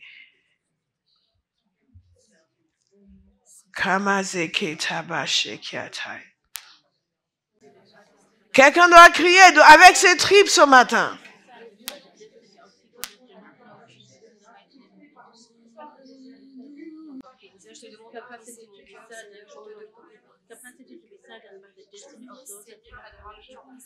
Father, break our hearts for the lost. Father, break our hearts for the lost. Brise mon cœur pour les perdus. Brise mon cœur pour les perdus. Seigneur, que je ne puisse plus vivre une journée. Hey, Jesus. Regarder mes collègues. Seigneur, avoir les yeux, Seigneur, vraiment. Seigneur, le cœur pris, Seigneur. Les yeux qui pleurent, Père, pour mes collègues. Seigneur, que ça me pousse à l'intercession pour eux, Père. Lord, break our hearts. Tu places autour de moi lorsque je vais dans la rue, Seigneur. Lorsque je vois tous ces poules qui vont en enfer. Père, ouvre mes yeux. Break our Enlève hearts. l'aveuglement, la stupidité. Enlève, Break our Seigneur, hearts. l'égocentrisme. Pardonne-moi, mon Dieu. Father, break our Brise hearts. mon cœur. Seigneur, que je ne puisse pas, Break our hearts. Break our hearts. annoncer ton évangile à tous ceux qui bougent autour de moi. Seigneur, que je puisse annoncer ton évangile Oh, Lord. avec une Oh, Lord. Oh, Lord.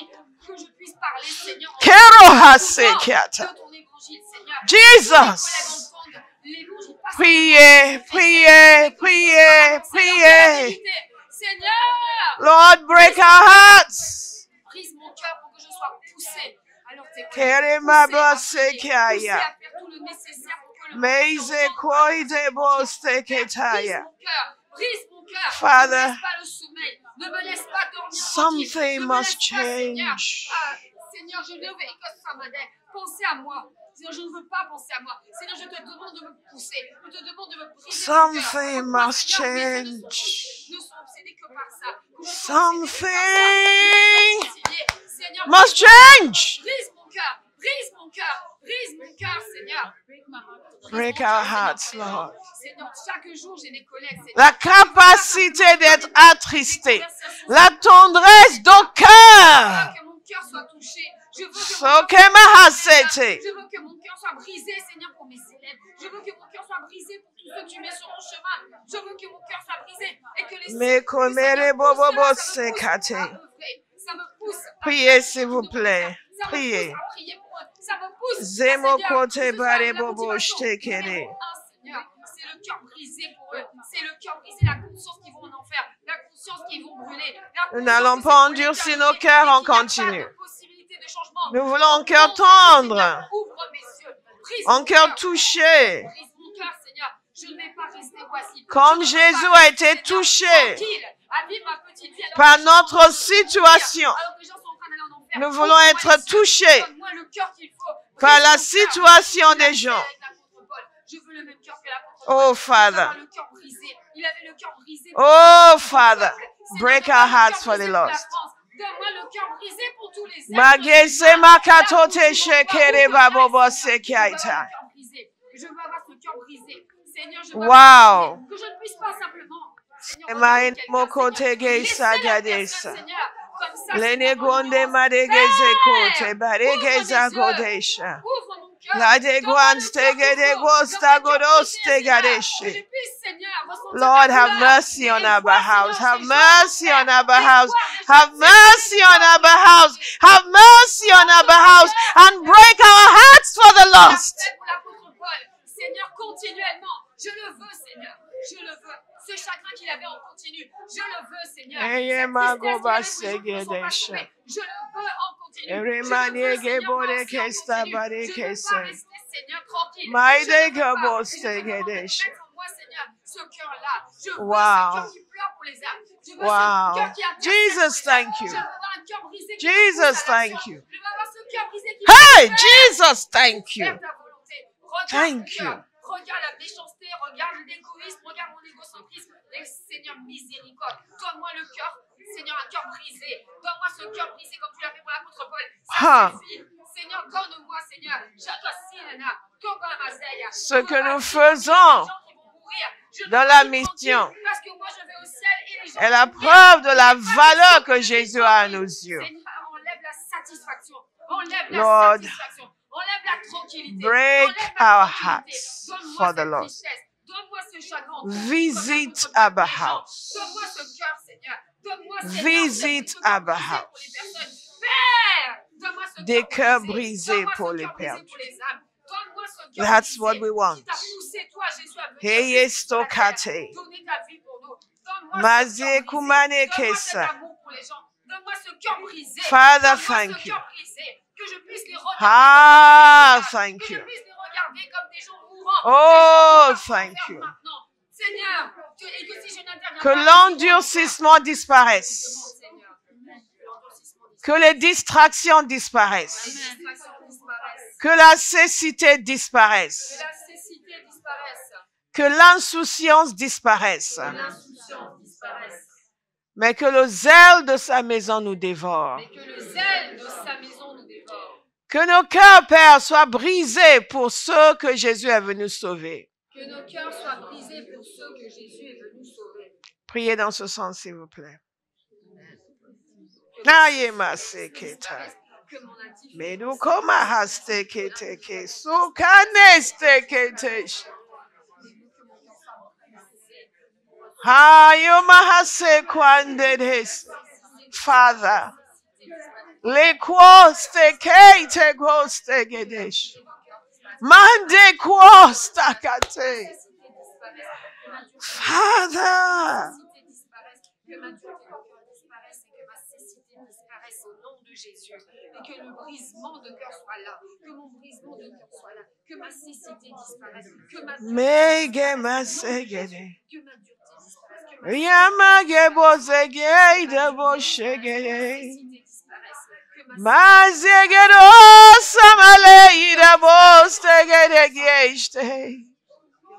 Father, we are crying out for radical change. Amen. Changement radical Amen. de perspective, Amen. de vision, Amen. de pensée, de fonctionnement. Amen. Un peuple agréable à Dieu. Oh Father, épouser la mission de Christ. Oh Jesus. Meswa ketabe.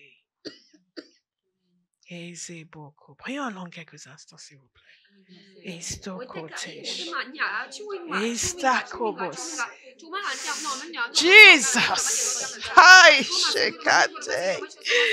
Sonde moste keteshe.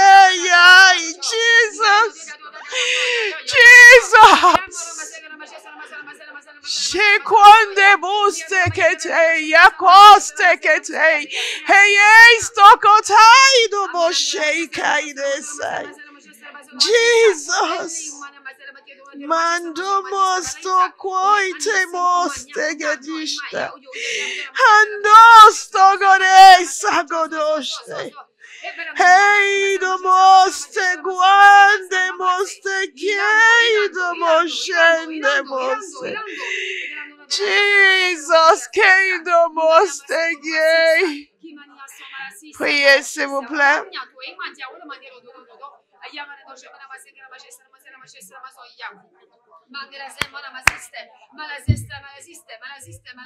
Priez s'il vous plaît.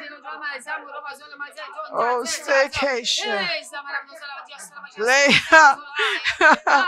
Thank you, Lord. Staycation. Thank you, Lord. Estamorostekete. Eidomostakate. Thank you, Lord. Senkomostekete. Thank you, Lord.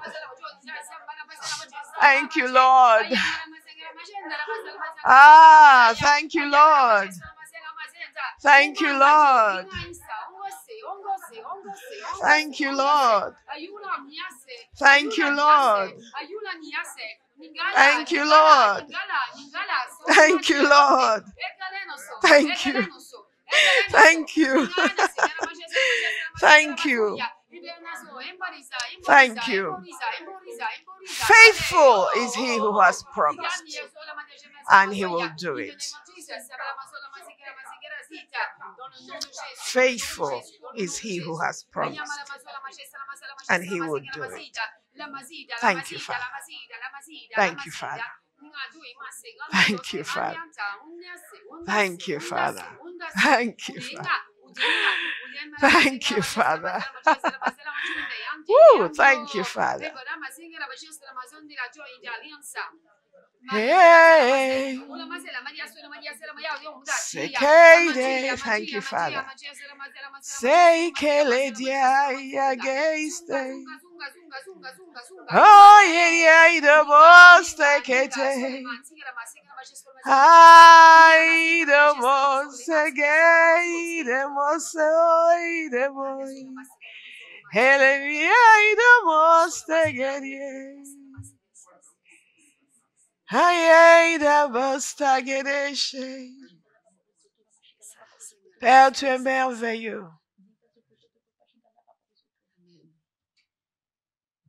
Tu es merveilleux. Saül était un homme tellement éloigné de toi. Mais tu es allé le chercher et tu as changé sa vie. Père, ce matin, nous nous tenons devant toi dans notre imperfection. Et nous te demandons de changer nos vies. Amen. Cette parole que nous avons reçue, Père, nous voulons qu'elle modifie notre système de valeurs, notre manière de penser, nos ambitions, nos désirs, nos occupations et nos préoccupations. Nous voulons être conformes à ton cœur. Père, de même que tu as transformé Paul, il a accompli des exploits pour toi dans sa génération. Nous voulons que tu nous transformes. Amen. Pour que nous accomplissions des exploits pour toi dans notre génération. Amen. Nous refusons d'être sous l'emprise des ténèbres. Amen. Nous refusons d'être sous l'emprise de la chair. Amen. Nous refusons d'épouser et de perpétuer la pensée de notre siècle ou même d'une église rétrograde. Amen. Nous choisissons de suivre l'exemple de Jésus. Amen. Et de tous ceux qui ont suivi l'exemple de Jésus. L'apôtre Paul nous a exhortés à imiter ceux qui vivent conformément à l'enseignement qui nous a été donné. Et c'est notre choix, Père, ce matin. Ton nom doit être glorifié dans notre génération. Et doit être glorifié par nos vies individuellement. Et doit être glorifié dans cette église à Bauhaus. Nous y tenons, Père. Nous y tenons. Et nous te disons merci de ce que non seulement tu opères en ce moment pendant ce temps de prière, mais tu opères à la suite de ce culte. Amen. Tu opères en continu dans nos vies. Amen. Nous prenons position pour Jésus dans notre génération. Parce que l'agneau qui a été immolé doit recevoir la récompense de sa souffrance. Amen. Nous nous positionnons pour Jésus dans notre génération. Amen. Que cet évangile du royaume sera annoncé dans le monde entier. Amen. Et nous y avons notre part. Et nous recevons, nous acceptons pleinement notre part. Amen. Père, l'évangile devient notre affaire. Amen. La révélation de Jésus dans notre génération devient pour nous une affaire personnelle. Amen. Que ton nom soit connu, reconnu et honoré. Amen. Devient une affaire personnelle. Amen. Père, nous te disons merci pour des yeux qui voient, pour le privilège d'être dans la lumière, d'être passé des ténèbres à la lumière et de la puissance de Satan à la puissance de Dieu. Merci pour tous ceux qui y ont participé. Père, nous aussi, nous allons y participer pour d'autres personnes. Amen. Pour qu'ils passent des ténèbres à la lumière. Amen. Père, nous te disons merci pour tous ceux dans les jours et les semaines et les mois à venir qui, dans cette église à Bauhaus et à travers chacun de nous, et tout ce que nous faisons vont passer des ténèbres à la lumière. Amen. Qui viennent pour remplir cette maison. Amen. Alors que nous passons à 2 cultes. Amen. Tous les 2 remplis de personnes qui sont passées des ténèbres à la lumière, Amen. De la puissance de Satan à la puissance de Dieu. Amen. Père, nous nous mettons à ta disposition pour ce faire. Amen. Et l'emprise des ténèbres est brisée sur nos vies. Tout ce qui nous amenait à être indifférents vis-à-vis du sort des gens qui sont comme nous étions. Tout cela nous quitte aujourd'hui au nom de Jésus. L'indifférence disparaît. La cécité disparaît. L'égoïsme disparaît. La désobéissance disparaît. L'orgueil disparaît. L'égocentrisme disparaît. Dans le nom puissant de Jésus. Amen. Remerciez le Seigneur. Remerciez le Seigneur. Come on, Abba House. Remerciez le Seigneur. Father, we thank you. Merci pour notre manière de vivre que tu nous donnes, notre perspective, Seigneur, notre raison de vivre. Seigneur, merci pour nous avoir ramenés à l'essentiel et nous donner l'exemple de l'apôtre Paul. Nous choisissons de nous consacrer, Seigneur, nous aussi. Nous sommes reconnaissants pour cette parole que tu nous as donnée. Ça, c'est la parole de la vie. Ça, c'est le but de notre existence. Tu nous montres, Seigneur, c'est ça. Tout le reste n'a aucune importance. Et je viens te dire merci ce matin parce que tu nous as encore donné la parole de vie. Tu nous as pas donné une parole qui est là pour nous rendre au confort, nous mettre confortable, Seigneur. Mais tu donnes une parole, Seigneur, qui nous permet de faire les bons choix et qui nous permet dans l'éternité de voir les récompenses qui viennent et de voir les âmes, Seigneur, sauvées et de voir, Seigneur, ces hommes et ces femmes devenir des offrandes qui te sont agréables. Merci pour changer notre désir. Merci, Seigneur, pour en faire une priorité numéro 1 pour nous. Une priorité numéro 1. Nous te disons merci, Seigneur. Merci pour ce que tu as fait pendant ce culte, ce que tu as déposé dans notre cœur, dans le nom de Jésus. Amen. Nous allons apporter nos offrandes au Seigneur. Et vous allez répéter cette prière après moi. Père, au nom de Jésus. Père, au nom de Jésus. Merci pour ta grâce. Merci pour ta grâce. La grâce d'être dans ta maison. La grâce d'être dans ta maison. Je déclare que je n'ai pas mangé ma dîme. Je déclare que je n'ai pas mangé ma dîme. Ni mes offrandes. Ni mes offrandes. Et je te les apporte. Et je te les apporte. Afin qu'il y ait de la nourriture dans ta maison. Afin qu'il y ait de la nourriture dans ta maison.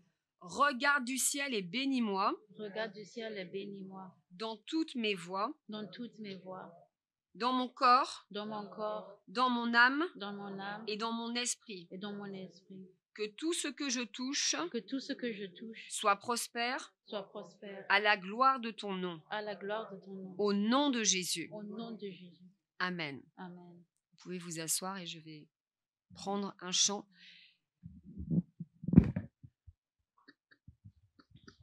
Ouvre nos yeux pour voir ce qui fait pleurer ton cœur, pour être l'église que tu aimerais. Ta lumière soit vue, brise notre orgueil et tous les murs nous avons bâti, nos couronnes terrestres et tous nos désirs, nous déposons à tes pieds. Que l'espoir se lève, les ténèbres tremblent dans ta sainte lumière. Que chaque voix Jésus notre Dieu, grand et puissant, soit loué. Dieu glorieux,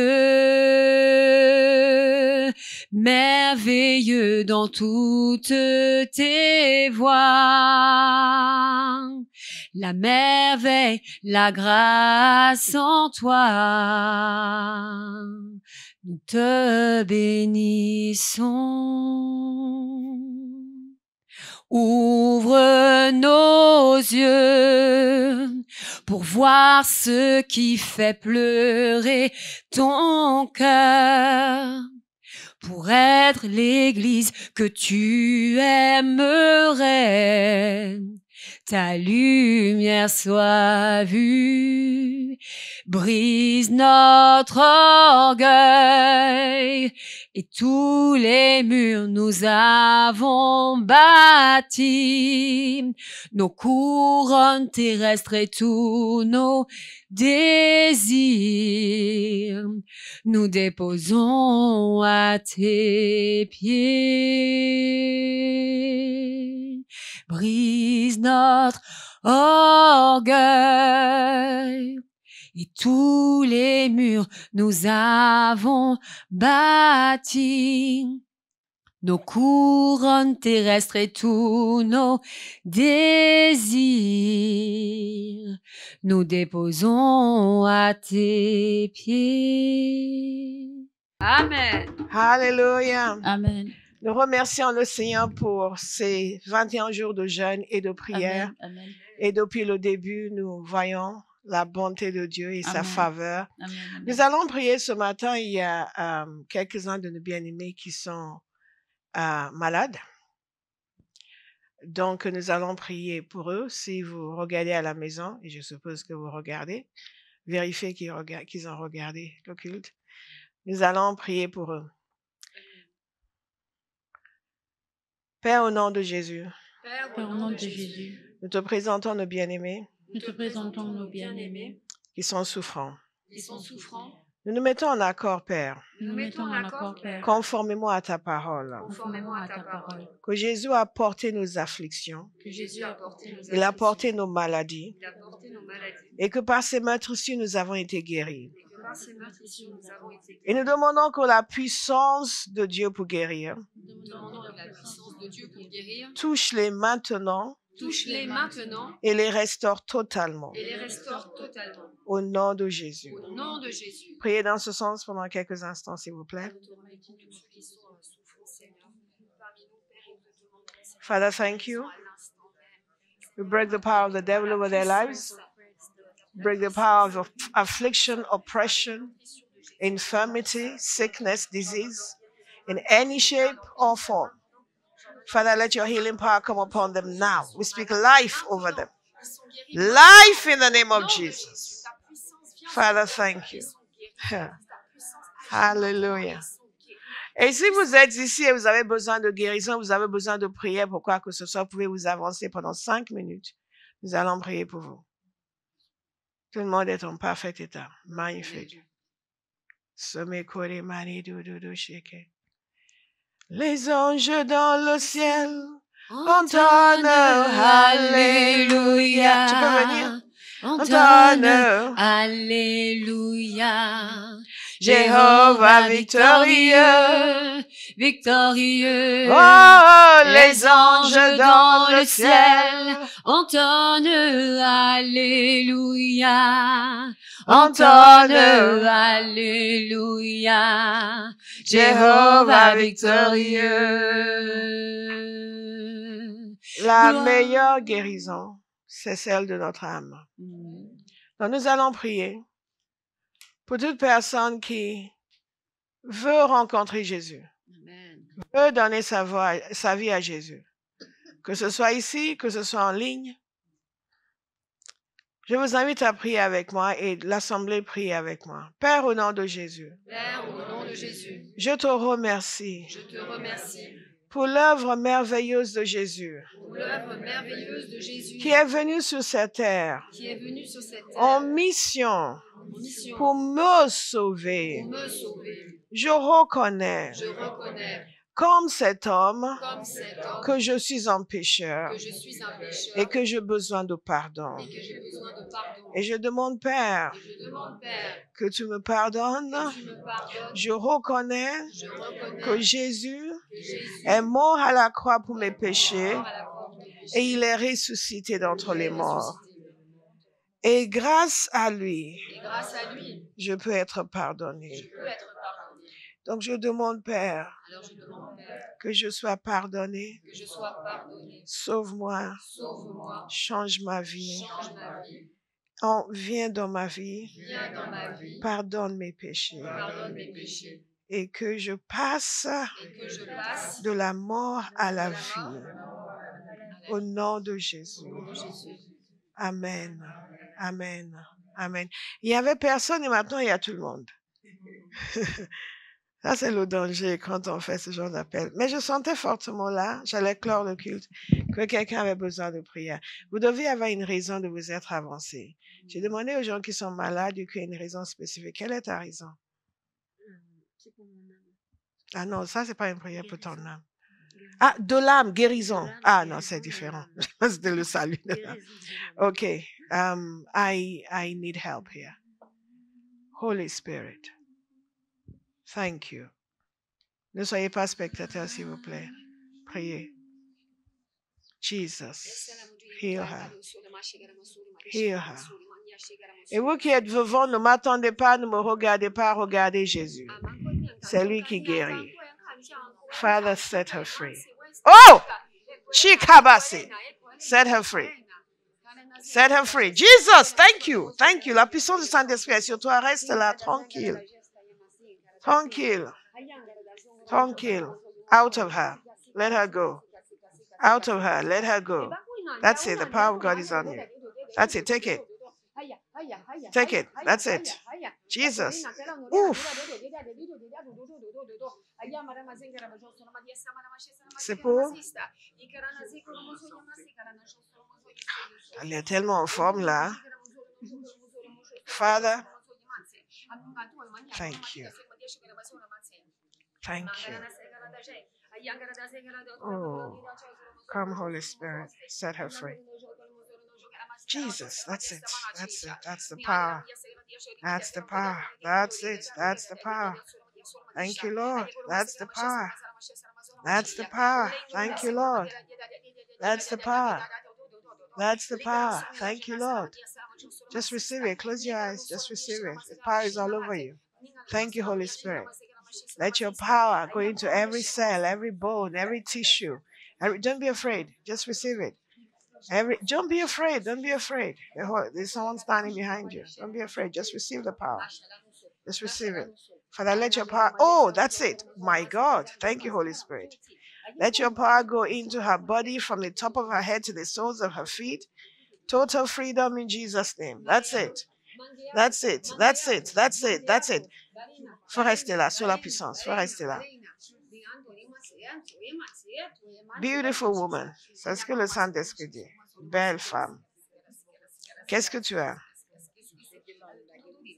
La guérison de tout. OK. Lève les mains. Holy Spirit, she wants to be healed from everything. And you are able. So, Father, let your power come upon her now and set her free. Oh, that's it. From everything.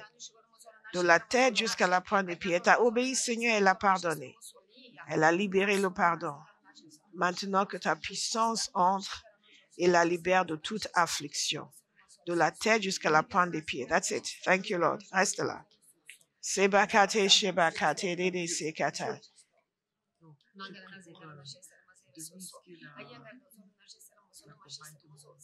Non, ça c'est personnel, personnel.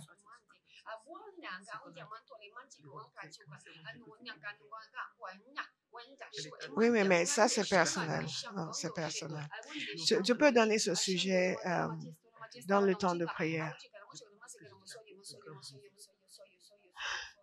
Father, she asked, give it to her. Oh my God. Cry tears. Tears, tears, tears. Copious tears for those for whom your heart is weeping. Father, let her have this grace. Let her have this grace. Oh, that's it. That's it. In Jesus' name. Amen. Amen. Amen. Amen. Amen. Lève les mains. Avance. Holy Spirit, touch him. Père, nous te demandons que ta puissance le remplisse. Ah, et le délivre. Set him free, Lord. De la tête jusqu'à la pointe des pieds. Oh, merci Père. Oh, merci Père. Oh, merci Père. La puissance est sur toi. Wow. Merci Père. Que ta puissance touche tout son corps, tous ses membres, touche ses organes, touche son âme, touche ses pensées. My Father, thank you. Thank you. Power of the Holy Ghost. Une guérison totale et complète qui se réveille comme un homme nouveau.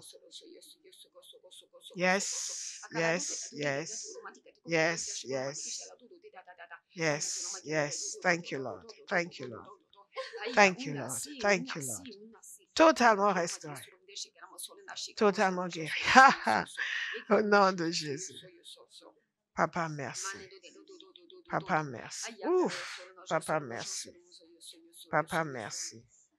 Papa, merci. Papa, merci. Oh, Papa, merci.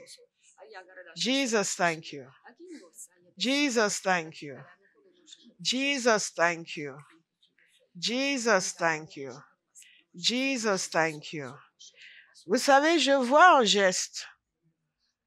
C'est comme si... Tu peux venir, s'il te plaît. Vous êtes avec quelqu'un et vos mains se touchent et se croisent et c'est comme si cette personne veut mettre quelque chose dans vos mains que vous n'êtes pas censé prendre. Vous vous impliquez dans une activité, une entreprise ou un business ou quelque chose dans lequel vous n'êtes pas censé être impliqué. Vous y allez et vos mains se ratent. Et c'est Dieu qui est en train de vous dire, attention, ne fais pas ça. Ne te mets pas dans ça. Ne te mets pas dans ça. Attention. Attention. Ne fais pas cette alliance-là. Ne signe pas ce contrat. N'entre pas dans cet engagement. Ne développe pas cette relation. Alléluia. Alléluia. Père, nous te disons merci pour là où les personnes qui sont concernées, qui seront discernées, pour ne pas se mettre sous un joug étranger et ne pas former cette alliance, entamer cette relation, faire cette entreprise, quelle qu'elle soit, avec la mauvaise personne. Dans le nom puissant, et la mauvaise chose parfois est aussi avec la mauvaise personne. Dans le nom puissant de Jésus. Amen. Père, nous te disons merci pour ce culte. Merci pour tout ce que tu as libéré sur nous aujourd'hui. Merci pour le privilège de nous réunir pour t'adorer, pour te louer. Merci pour le privilège d'écouter ta parole. Merci pour les changements qui se sont produits dans nos cœurs. Nous te disons merci, Père. Merci pour ta force pour continuer pendant ces jeûnes. La grâce pour jeûner, la grâce pour prier. Et nous l'expérimentons merveilleusement. Merci pour tout ce que nous avons vécu pendant cette première semaine de jeûne et tout ce que nous allons vivre dans les 2 semaines restantes. Dans le nom puissant de Jésus. Amen. Est-ce qu'il y en a un Tony Trouillon? Amen.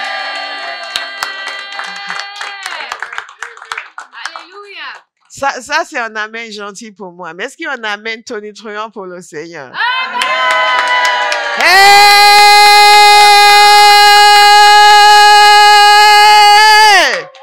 Alléluia! Alléluia. Les 2 dernières semaines vont être explosives. Amen. Amen. Amen. Elles vont être? Explosive. Elles vont être? Explosive. Nous allons plus en profondeur dans la prière. Amen. C'est tout ce que ça vous fait. Amen. Nous allons plus en profondeur dans la prière. Amen. Quelqu'un va sortir de là comme un guerrier. Amen. A man of fire. Amen. A woman of fire. Amen. Hallelujah.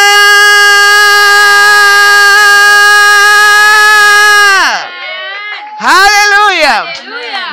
Moi j'ai hâte. Amen, j'ai hâte. Et n'oubliez pas, le jeudi, nous sommes en salle. Nous sommes en haut le jeudi. Le jeudi, demain matin, nous sommes en prière d'action de grâce. Ensuite, jeudi matin, nous sommes en prière en ligne également. Et le jeudi soir, nous sommes ici, en haut, pour la prière. Ce n'est que la dernière semaine où nous allons être là quasiment tous les jours. en haut. Donc, préparez-vous pour la dernière semaine. Organisez-vous déjà au travail parce que ça va chauffer. God is a good God.